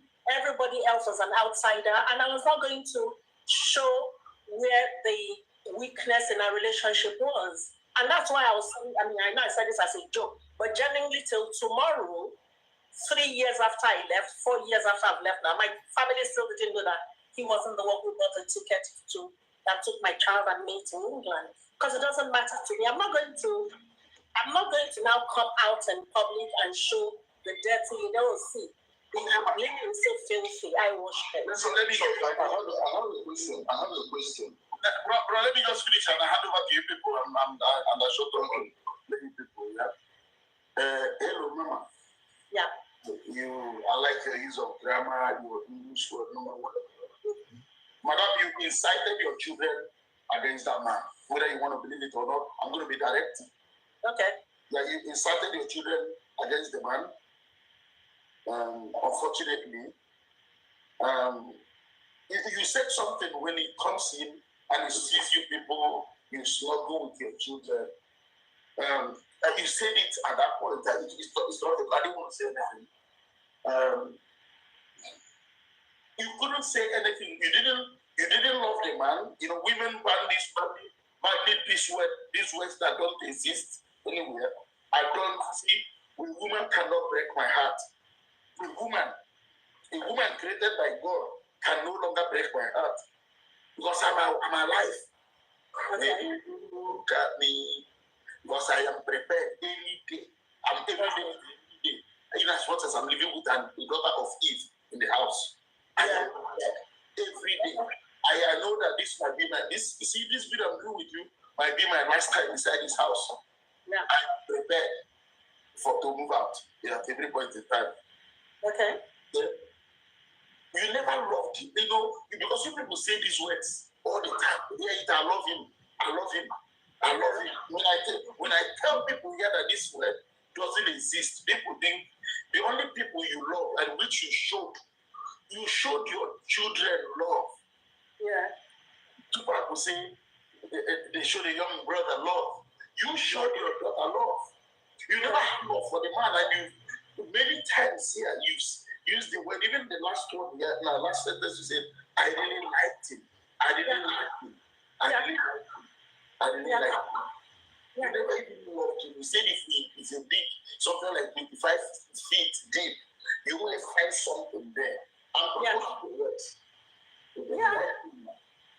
I didn't like him. Let me also tell you something. I felt you used the man.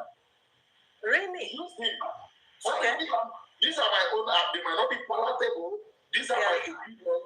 Please forgive me. I wasn't there, but I'm going by what I heard you. You used the man, and now the man has been dumped. But the worst thing you did, the day how can you tell this man who has been kicked out by a woman, he did something wrong? Yeah. Probably I'm sorry to say this, please forgive me as well. Probably your baby dad also did something there was also something there.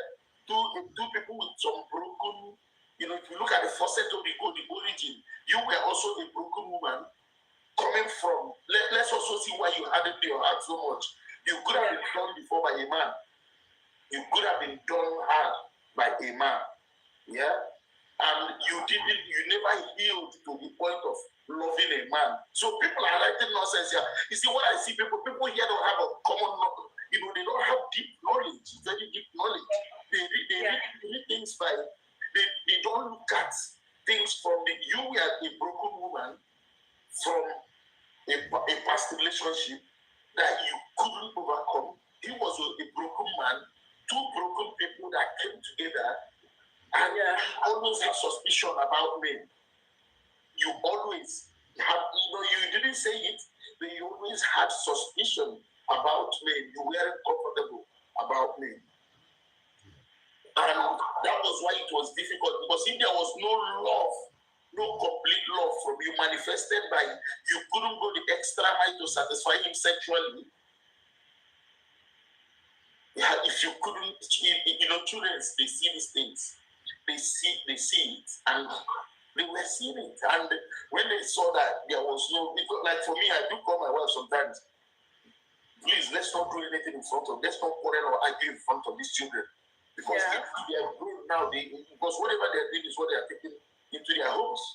Yeah, so your children saw all these things, they saw the dynamics. You didn't even need to tell them anything. They saw the dynamics of what we are calling him a London man with your children. No, that was after we moved out. After we moved out, not when we lived in the city. What were you calling him when you were living together? Everyone called him daddy. I called him whatever I called him. Okay. Yeah. It was only after because we were now no longer in London. And we couldn't call him Mr. anything again. So we just called him London because we no longer lived in London.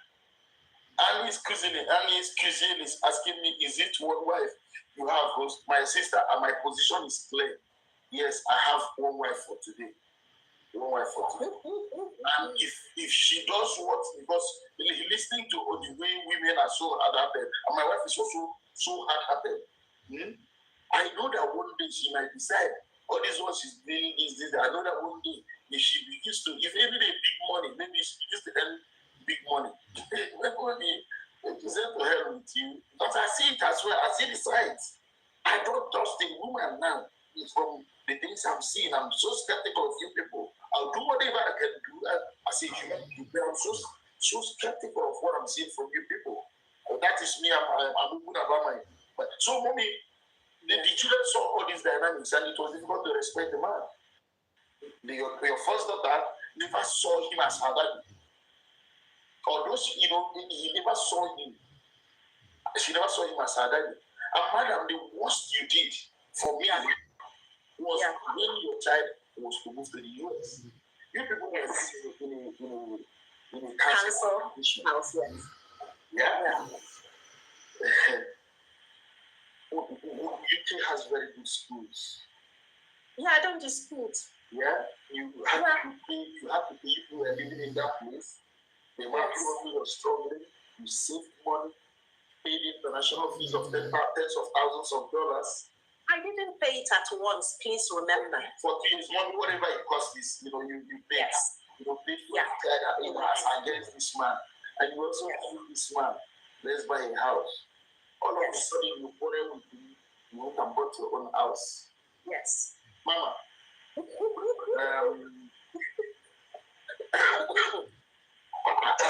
appears to me that you have used this man actually. But I understand where you're coming from. You were hot before. I don't know what the circumstances are. I nearly asked you, but I think you took it on the man, and you also, everything you said about this man, there was nothing positive about him. Nothing positive. You went from, you branded all sorts of things. A man that has 4 children. I never bought that. Please remember. Before you became a pornography addict. Yeah. The man that had 4 children became a pornography addict. Became a gambler. Became a man that is not as a man initially. All of a sudden, just became a monster, a lazy man. You said he even finished a law degree. So, for the way you described him here as a very lazy man. I never use those words. I'll just repeat what favor. Yeah. Said. I avoided calling him. Maybe you said something implying them. Okay.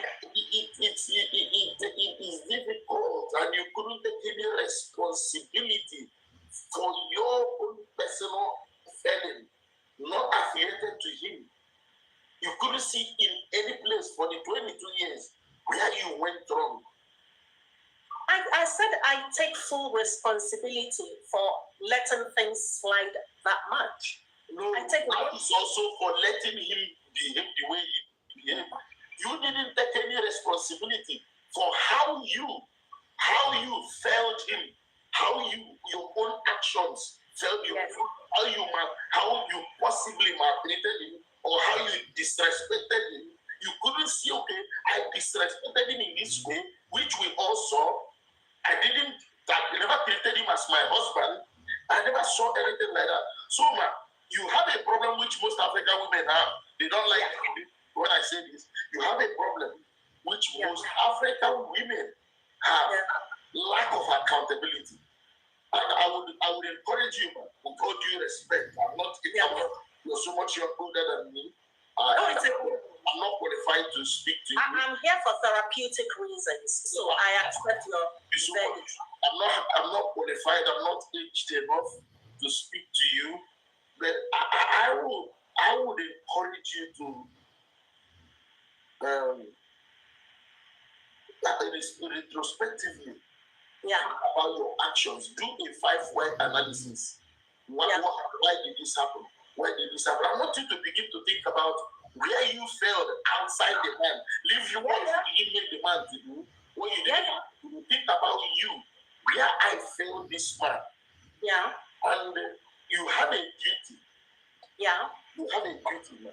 Can I ask you another personal question? Yeah. Your daughter in the US, what is her relationship with her father? They have a relationship of their own. She's over 30 now. Yeah, she has a relationship with her father.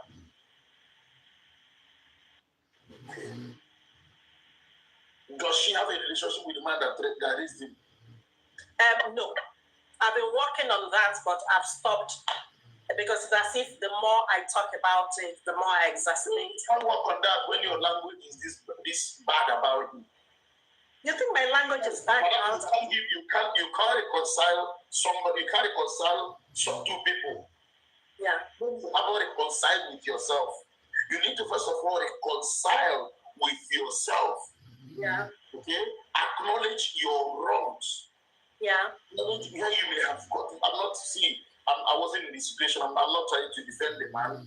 I don't think you will just come here and lie to us 100%. No, I wouldn't think so. Yeah.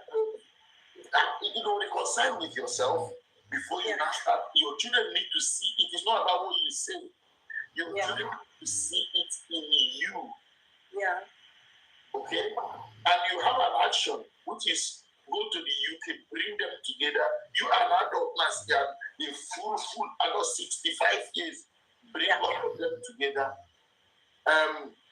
Because, madam, your eldest daughter has probably, as you said, probably now has a relationship with her biological father.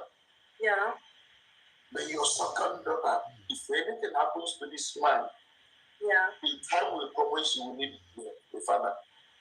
But did you hear me say I keep talking to her to make sure she's in touch with him? Because it's 7 You cannot do that when your language is still showing total disregard for him. You can't do that. You need to reconcile with you first. You need to make peace with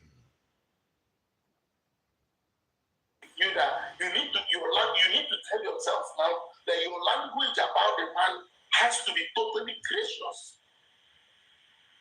It has to be totally gracious. Madam, let me tell you something. Let me tell you a story about me, my own personal story.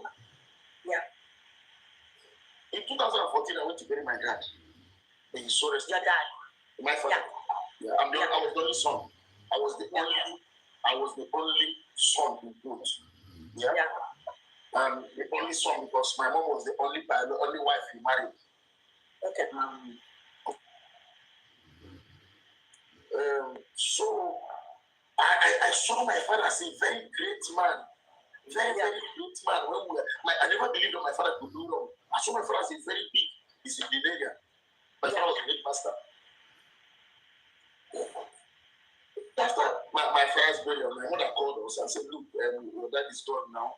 I don't want to be hanging around in any of your houses. My sisters, all of them in Nigeria, said I want you to talk about how you're going to be looking after me. What you do. So we started having that discussion.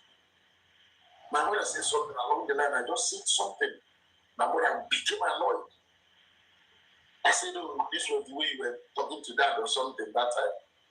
I said, when dad was about that, he said I should, make sure I give you all the money in the world and everything that you like money, that kind of thing. My dad told me that. My mother got so annoyed. My mother said, is it because I don't want to let you people know anything? My mother started telling us a story. Madam, 2014. What I'm going to tell you now happened in 1983. Yeah. 83. In 1983, one day we were going to church. I'm a Seventh-day Adventist. And my mother put my father on the shirt. Say, you're not going anywhere.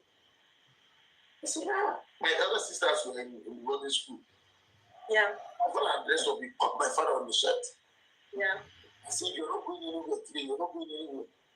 So normally my father is my type of person, a bit activist. My father just said, leave me. My father was begging. And then my father went inside. He removed his shirt, and sat down in the lounge. Asked us to go and remove her shirt. My mother continued talking. All of a sudden, my mother carried her bag and left. And went back to her mother's house. So every day after church, my father would drive us. Me and my immediate elder sister, the one that died last year. My father would drive both of us. We go and see my mother and my grandmother. Then, we are excited that going to my grandma's house to eat. That was the most important thing because my grandma would make so many things for us. That was just our excitement. We didn't know what was going on. So we continued doing this. Then after some time, my mother came back. Then again, my mother went back again. So it was just when I said that my mother now told me, "Can you remember one day you people were going to church?" Yeah. And now started telling me a story of something my father did that was very, very bad. Yeah. What you people, the cheating that resulted to something, what you people call cheating. My father was, for me today, when my mother said it, I didn't want to upset her because I knew my father was just being a man, being an Igbo man. He didn't do anything wrong in my sight. The child came out from that kind of a thing, from that relationship. Yeah. And that day was that my father went to that woman to the maternity when she was in labor. That was the one group that the camel's back and my mother told us a couple of stories that I'm not going to talk about here. A couple of stories of other women that used to come to our house that were, having things, chasing my dad or having affairs. I don't know what it was she said. She said, you know what she told me? What she told me? She said, I hid all these things. Madam, see, from 1983 to 2014 was, I think, about 31 years or thereabout, or 29 years. Yeah, 31 years. 31 years. My mother said, I didn't even tell you people about all these things that were happening because I didn't want you guys to hate your dad or have any bad feelings against him about your dad. Yeah. Madam, if I tell you this story, was this what you did to your children? I never discussed their father with them, like I said. No. When you call them the London man and all those things. After we moved out. I'm not the only one that noticed that. So, madam, you have a duty now. You messed some things up. Okay. I'm not saying that the man was right, but I think you just need to go back a little and. I'm free sleeping, oh. I'm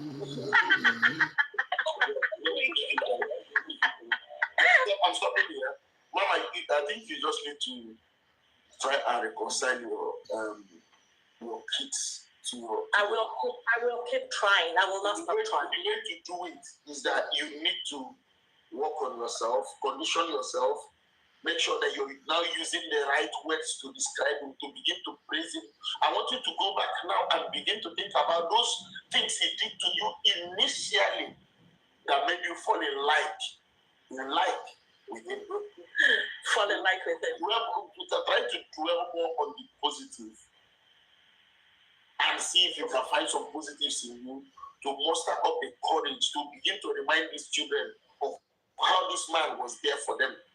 That because of this man, there's a guy in America that sings songs that a little boy that used to be called Leo Bow Wow said, because without you there will be no me. Without the man, they may not have had the life they had today. Think about finding those positives in you, the positive words, and not start telling this. I'm very happy to do that. Let other people have the floor. That's my submission. So, guys, okay. I just want to ask her a few questions. Yeah. Okay, ma'am. My first question is, how long do you know this man before you get married to him? I knew him for 2 months, and most of those 2 months he was in England, I was in Nigeria. Okay, you know him for 2 months. Yeah. And how many times you met him before the marriage? I met him once, and when I came in December, we lived together 2.5 months, and then we got married. Okay, I have another question that is going to be 2 in 1, based on what you said, and I don't want to feel offended. You said you don't love this man. I didn't say I didn't love him. I said I liked him very, very much. Yeah, like and love is two different things because I think when you say like something, I think it's an object that you like this book, you like something. No, if anything, liking is stronger than love. Love can be quite superficial. When you like someone, there's a friendship there. There's a strong relationship. There's a strong bond. Liking is actually... Madam, do you like your daughters? Yeah, I like my daughters very much. So you don't love your daughters, you like them? I love them as well. You can love people and not like them. You can love people and not like them. But the tolerance for them is not particularly high. Liking is actually more important than loving. I'm sorry, man. There is no liking someone without liking them. Very sorry about that. There is no way you can graduate to love without liking the person. Now, I do agree with you that you can like someone, but you definitely do not love them. And it takes a lot for you to graduate to love. Yes. So if you liked him from the beginning, it's straight up that you never loved him. And so, I'm sorry for my own conclusions. There's so many things around the story, but I think I will wait till Mr. Henry is done.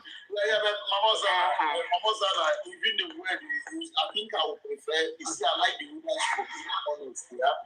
I think I would prefer the word she used, because all these things you people are battling about, calling I love a man, it doesn't exist. This woman is honest about. Hey, Mr. Ike, don't try me. Don't try me. Don't try me. Honest about what she's saying. All these other things are love, and they kick him out tomorrow. Is she honest? That's her. That's what she believes. She never loved him. She liked him, and that's understandable. But some of us, we love our husband, and that's why we are here. People just like people for certain reasons and for conditions. That's why people just decide to be in certain relationship and stuff like that. So yeah, she's right to like him, but she doesn't love him. Love is completely different from the like. Madam, I agree. Like love between a man and a woman, please. It's a transactional relationship involving exchange of benefits. Anything beyond that is a joke. Sorry guys, let's start with 5,000 and buy yourself small time, then we'll talk. Let's start with 5,000. Anyway, 2 years after we left, he did get in touch. He wanted to see me. And I was happy to go because I just wanted to know what it was. Like I said, he's 78 now, so I do have some concerns. He did not die completely. No, if you walk now.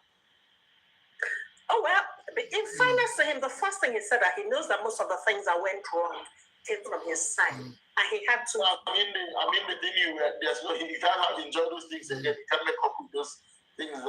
Those things. Oh, well, because he came to give me order to forgive him and let's reconcile. And I told him I couldn't. I told him there's nothing to forgive because I never held anything against him. Like I said, I cared so much for him. I did not hold anything against him. I didn't hold anything against him. But no, I could never live with him again. And reconcile with him. No, I'm not reconciling. I'm not. Because he had an opportunity of 22 years to get it right. And he just insisted. I guess the attitude he had when I was leaving at 62 is, where are you going to start from? Who's going to have you? And like the beginning, which was why I jumped on this platform, was like a woman needs to be a person by herself. And then you, in inverted commas, be a good wife. But if you are trained to just be a wife, that's not my purpose in life. I have a higher purpose. But as someone who's aware of myself, who have been trained to be a good citizen, I guess I can live with a human being. But trained to be a wife, and then there's no wifedom. Then what happens? People get widowed young every day. Then what happens? I'm trained just to be a wife, and then I don't have anyone to be wifey to, and then I'm useless myself. No. Sorry, ma. You just said something now. Are you now seeing somebody? Why are you curious? Yeah. Let's know. Because that language has been coming in there. People have been listening. They would have noticed it. Have you now found another love or something that looks like what you can click or another like? I'm not that inclined. I've just finished the cybersecurity training. Wow. And ethical hacking, and I'm concentrating on just getting a job and moving on. If a relationship comes along, most likely, but marriage, never again. Yeah, but mommy, have you been idle since then? Have you been You've just been like that since all these days, or have you? Yeah, because I've been raising at least a child who's younger. That doesn't stop somebody from being for 30 minutes. In my own house. No, it's not going to happen in my house. But have you seen somebody since then? No, I'm not seeing anyone. I've had one or two opportunities, but I look at the circumstances now. I will not do anything I cannot explain to my daughters to know. Who is the man who is that in front of your screen? It's not a man in front, it's my face right to the screen. Okay. If you look, those are my glasses on the side, just my face, cropped, just to the screen. It's not a man. Okay, guys, let's move in. Chichi, are you here? You want to come up? So, let me ask her another question based on... Let's move on. Let's leave Mama alone. Oh, my goodness. Based on what she said, because we are emphasizing on what she shared with us. So, my second question is, you said your family don't know you are the one that paid for your trip to London. Yes. Your husband haven't paid any time in your head.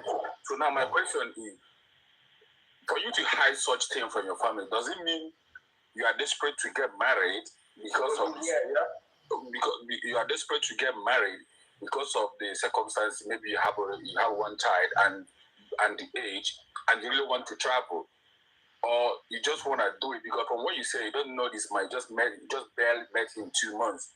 So now my question is, does it mean you are desperate to get married? I wasn't desperate to get married. Like I keep saying, I liked him very much, and from the minute we met, I thought we were a team, so I was ready to cover his back. I was ready to have his back. That's why I did it.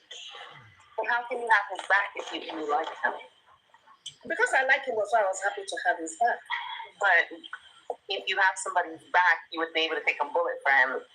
You only like him, therefore you wouldn't stand in the line of fire for him. Oh, well, if you don't stand in the line of fire. I'm just saying, I'm just using context, right? Yeah. And I'm not invalidating because I just joined. Hi, everybody. I joined and I'm listening, and I want to tell you I'm all about women empowerment, but I'm listening to you, and one thing I would like for you to say is what you've learned from the situation to help other women, because right now there's a few things that you're saying that's contradicting. You basically faked it to make it, which is not a good thing because a lot of men are hurt, right? You said that in the time that you were with him, he had 22 years to fix it. But did you, as his wife, who liked him, communicate the things that you were uncomfortable with and the things that you, at that point, wouldn't negotiate? You allowed him to believe that everything was okay for 22 years, so you're just as guilty as him. I didn't allow him think things were hunky-dory for 22 years. A number of times I said to him, we needed to talk. Let's sit down and talk. A relationship is an entity of its own. You talk about it, you polish it, you refine it, you look after it, but he just refused to do. I think, again, the host will say, I'm always saying what I did right and what he did wrong. I think he played on the fact that I didn't like discord, I didn't like disharmony, and he will walk out and just not say anything. He will come back, I'll plead, I'll beg, I'll do everything, cook his favorite meal, and he will just ignore me. He turned 60, I was in school, I was in law school then. I put money together over a number of months. I had a party in a Nigerian restaurant with 60 of his friends, maybe about 56 of his friends, 3 or 4 of mine, just so he'll have a good time. And about 13 years later, when I turned 50, I had 1 bottle of perfume for he wasn't meeting your love language. I totally understand. I'm not invalidating anything. He was a jobless man now. He had my money. 100% access. He could have done more, he didn't. When he turned 70, I had a party for him on a boat, on a floating boat, and he got an 11-month-old Mercedes. This is not the reason I'm talking. The reason I'm talking, my children are insisting I should go for therapy. And I know that talking about it like this I don't want to call it, we're not bantering words, but exchanging ideas that is more healing. And host, I don't get the impression I'm a broken woman. I was never desperate for anything. My children still need me. Nancy, I want to agree with you. I want to agree with you. You're not broken. Good in that. I was not. What I meant by broken woman, yeah. You said you came from, you were not married, yeah? So I had a child outside wedlock. You had a child outside wedlock, and you know where we come from. If you have, they are simply tendency for a high-flying woman like me, for someone to have fun. Things didn't go well. I know the stress involved. Madam, what you also had, what you happened to you also had happened in my own home. So I'm not far from. If you remember, I also said no dowry was paid on me. I don't subscribe to those things. I'm not saying I'm not on the culture. You might not know that you had a scar that you were managing. Now you brought it into the marriage. Number two, this other guy came from a broken marriage as well. So that's why I said two broken people. Yeah. That came together. There was a lot of. Madam, not the UK where anybody go come begin. I just say no, not mean anything. I hope in the house boss. In Nigeria, I know the stigma involved of at that time, that age, being a single mom at that time. So I know that. So you will be broken coming into this relationship, and this other man with his brokenness, and you guys without no therapy, no healing. Going there. I want to ask my Haitian sister. You said you're from Haitian. You said you came to empower women. I do. I believe in uplifting, empowering, and inspiring women. I even received a scholarship for it. But I have a question for you. Yes. You don't mind. No, you can ask them. You come from a culture. Do you respect the African culture? Oh, yes, I do. Because guess what? I'm Haitian. I was born in America. I was raised Haitian. So I'm all about culture. And I dated a Nigerian. So, yes, I'm all about culture. So do you understand, do you respect our culture? Of course I do. But I'm going to say this, right? I'm going to tell you this. I'm going to be very honest. I did not know the difference between the Haitian or Nigerian culture because I wasn't privy to the African culture prior to meeting a Nigerian man. I knew that it was similar, right? But there's a lot of cultural things that I'm learning. It's not much difference, but there are things, especially when it comes to tribes, that are different because Haitian people don't have tribes. Yeah, you were just born together. But the question I wanted to ask you, are you dating a Nigerian guy at the moment?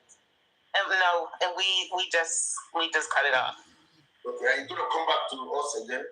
And he's not the entire population. He's just one Nigerian, so I cannot judge. No, what I mean, like Nigerian man based off of one man's actions. Because once you go Nigeria, you don't come back. Hold on, let me sit up. Listen, the confidence. Let me tell you something. Once you go Haitian, you don't go back. Okay, but do you also realize that you respect that in Africa that a man can marry multiple wives? Is that something you're very fond of? I am against it, I will tell you. And that's one of the reasons that we are not together is because he chose to do, he could not be monogamous. He wanted to dibble and dabble in other pots. And that's not okay with me. Yeah, don't you think you were trying to take him, with kids, men are kids in America. My mom would, if my mom was alive, so I was groomed to take care of a man. I was groomed to be okay with whatever happens because the man is the breadwinner. And that's probably where I lack culture because I'm human, right? I'm a woman of much value. I can take care of my man if he loses his job. I can handle the bills. Therefore, I will not settle. I refuse to settle for a man to handle me however he likes, right? I'm all about growing. If right now I had a Nigerian man, a Haitian man, a Cuban man, I would be investing in their country. I would be investing with him. I want to grow. I want to build. I don't want to stay stagnant. the U.S. is not my home, right? So if somebody does not have the same mentality as me, I'm not going to be okay and just settle because he's an awesome man. He can make me laugh. He cooks. That's not enough for me. I need more stuff. I'm a savior. That's how he got me. His words got me, but his actions is why we're not together. Was he cooking for you? Was he cooking for you? Yes, he did. Cow foot, mama. Yes, I ate good, but that's not enough because I know how to cook. Why don't you see? Why don't you people understand that unless that men cannot be monogamous? No, men can be monogamous. It's an option. It is an option. It's an option. Okay, but let me ask you, listen, I don't mean to cut you off, and sorry for the disrespect, but would you be okay to share your woman? Would you be okay for your woman to put her mouth on another man? Okay, now listen to that. You see, the problem you have is that you said you were trained within a culture, without a culture. In a culture, we have cultures, we have frequencies. That's why I asked you if you understood that. I understand it. So because it happens in my culture. In our culture, a woman does not have the right. It's an abomination for a woman. Listen, that was back in the day, okay? We are now in 2024.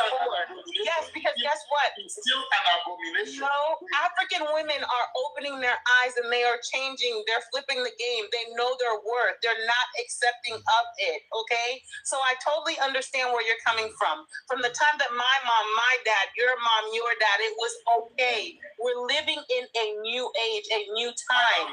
Madam, that is what we're trying, my sister, that is what we're here to promote our own African culture. African culture, in my culture, my wife, okay, we are not white people, you just said it now, you're not American.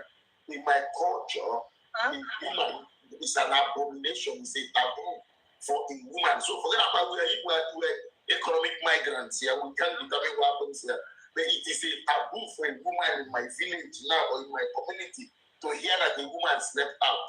A man can marry multiple wives, have concubines. No, I asked you a question. I didn't say I would do it. The question I'm asking is that what you're asking is that your freedoms, my freedoms, are limited within the confines of the culture. No, so this is what I'm saying. I'm saying, would you be okay with it? You cannot expect for me to be okay something that you would not be okay with. So that right there has nothing to do with culture. It has to do with being a human, right? I can be a woman, I can decide to marry my toy, I can decide to marry my glasses. Yeah, guess what? And I'm marrying my toy. I'm marrying my toy. My toy doesn't talk back. My toy doesn't talk back and nobody else uses it. I'm marrying, that's what I've decided. I'm married, I have 2 toys, and guess what? They don't know about each other. You can't understand that is because you don't understand that we have a culture. We are not like people. You can make up your own culture. So in our culture, a woman cannot, my wife cannot, even though we live here, my wife doesn't say, I went to kiss a man. No, it doesn't happen. I know, I understand that. I just asked you a simple question. It's not, I asked you a question as a human. I say because it won't happen. Okay, so no, this is, okay, it won't happen. Okay, and me personally, I can say, right, I can say to him that I am going to do something. Am I going to, I've never cheated on a man, ever. I'm not promiscuous. I've never cheated on a man. My thought is, if you are okay to hurt me and be free and do whatever, especially unprotected, your mind should be ready for whatever I have to come, right? I'm not saying that I would do it. I'm not saying that I would do it. So we're in the UK now. I respect the UK culture. That my wife can do anything she wants. We're in the UK. I can go and marry a man now. It's okay. I can marry, my wife can decide to have a girlfriend. We're in the UK. But the moment we live here now and go back to who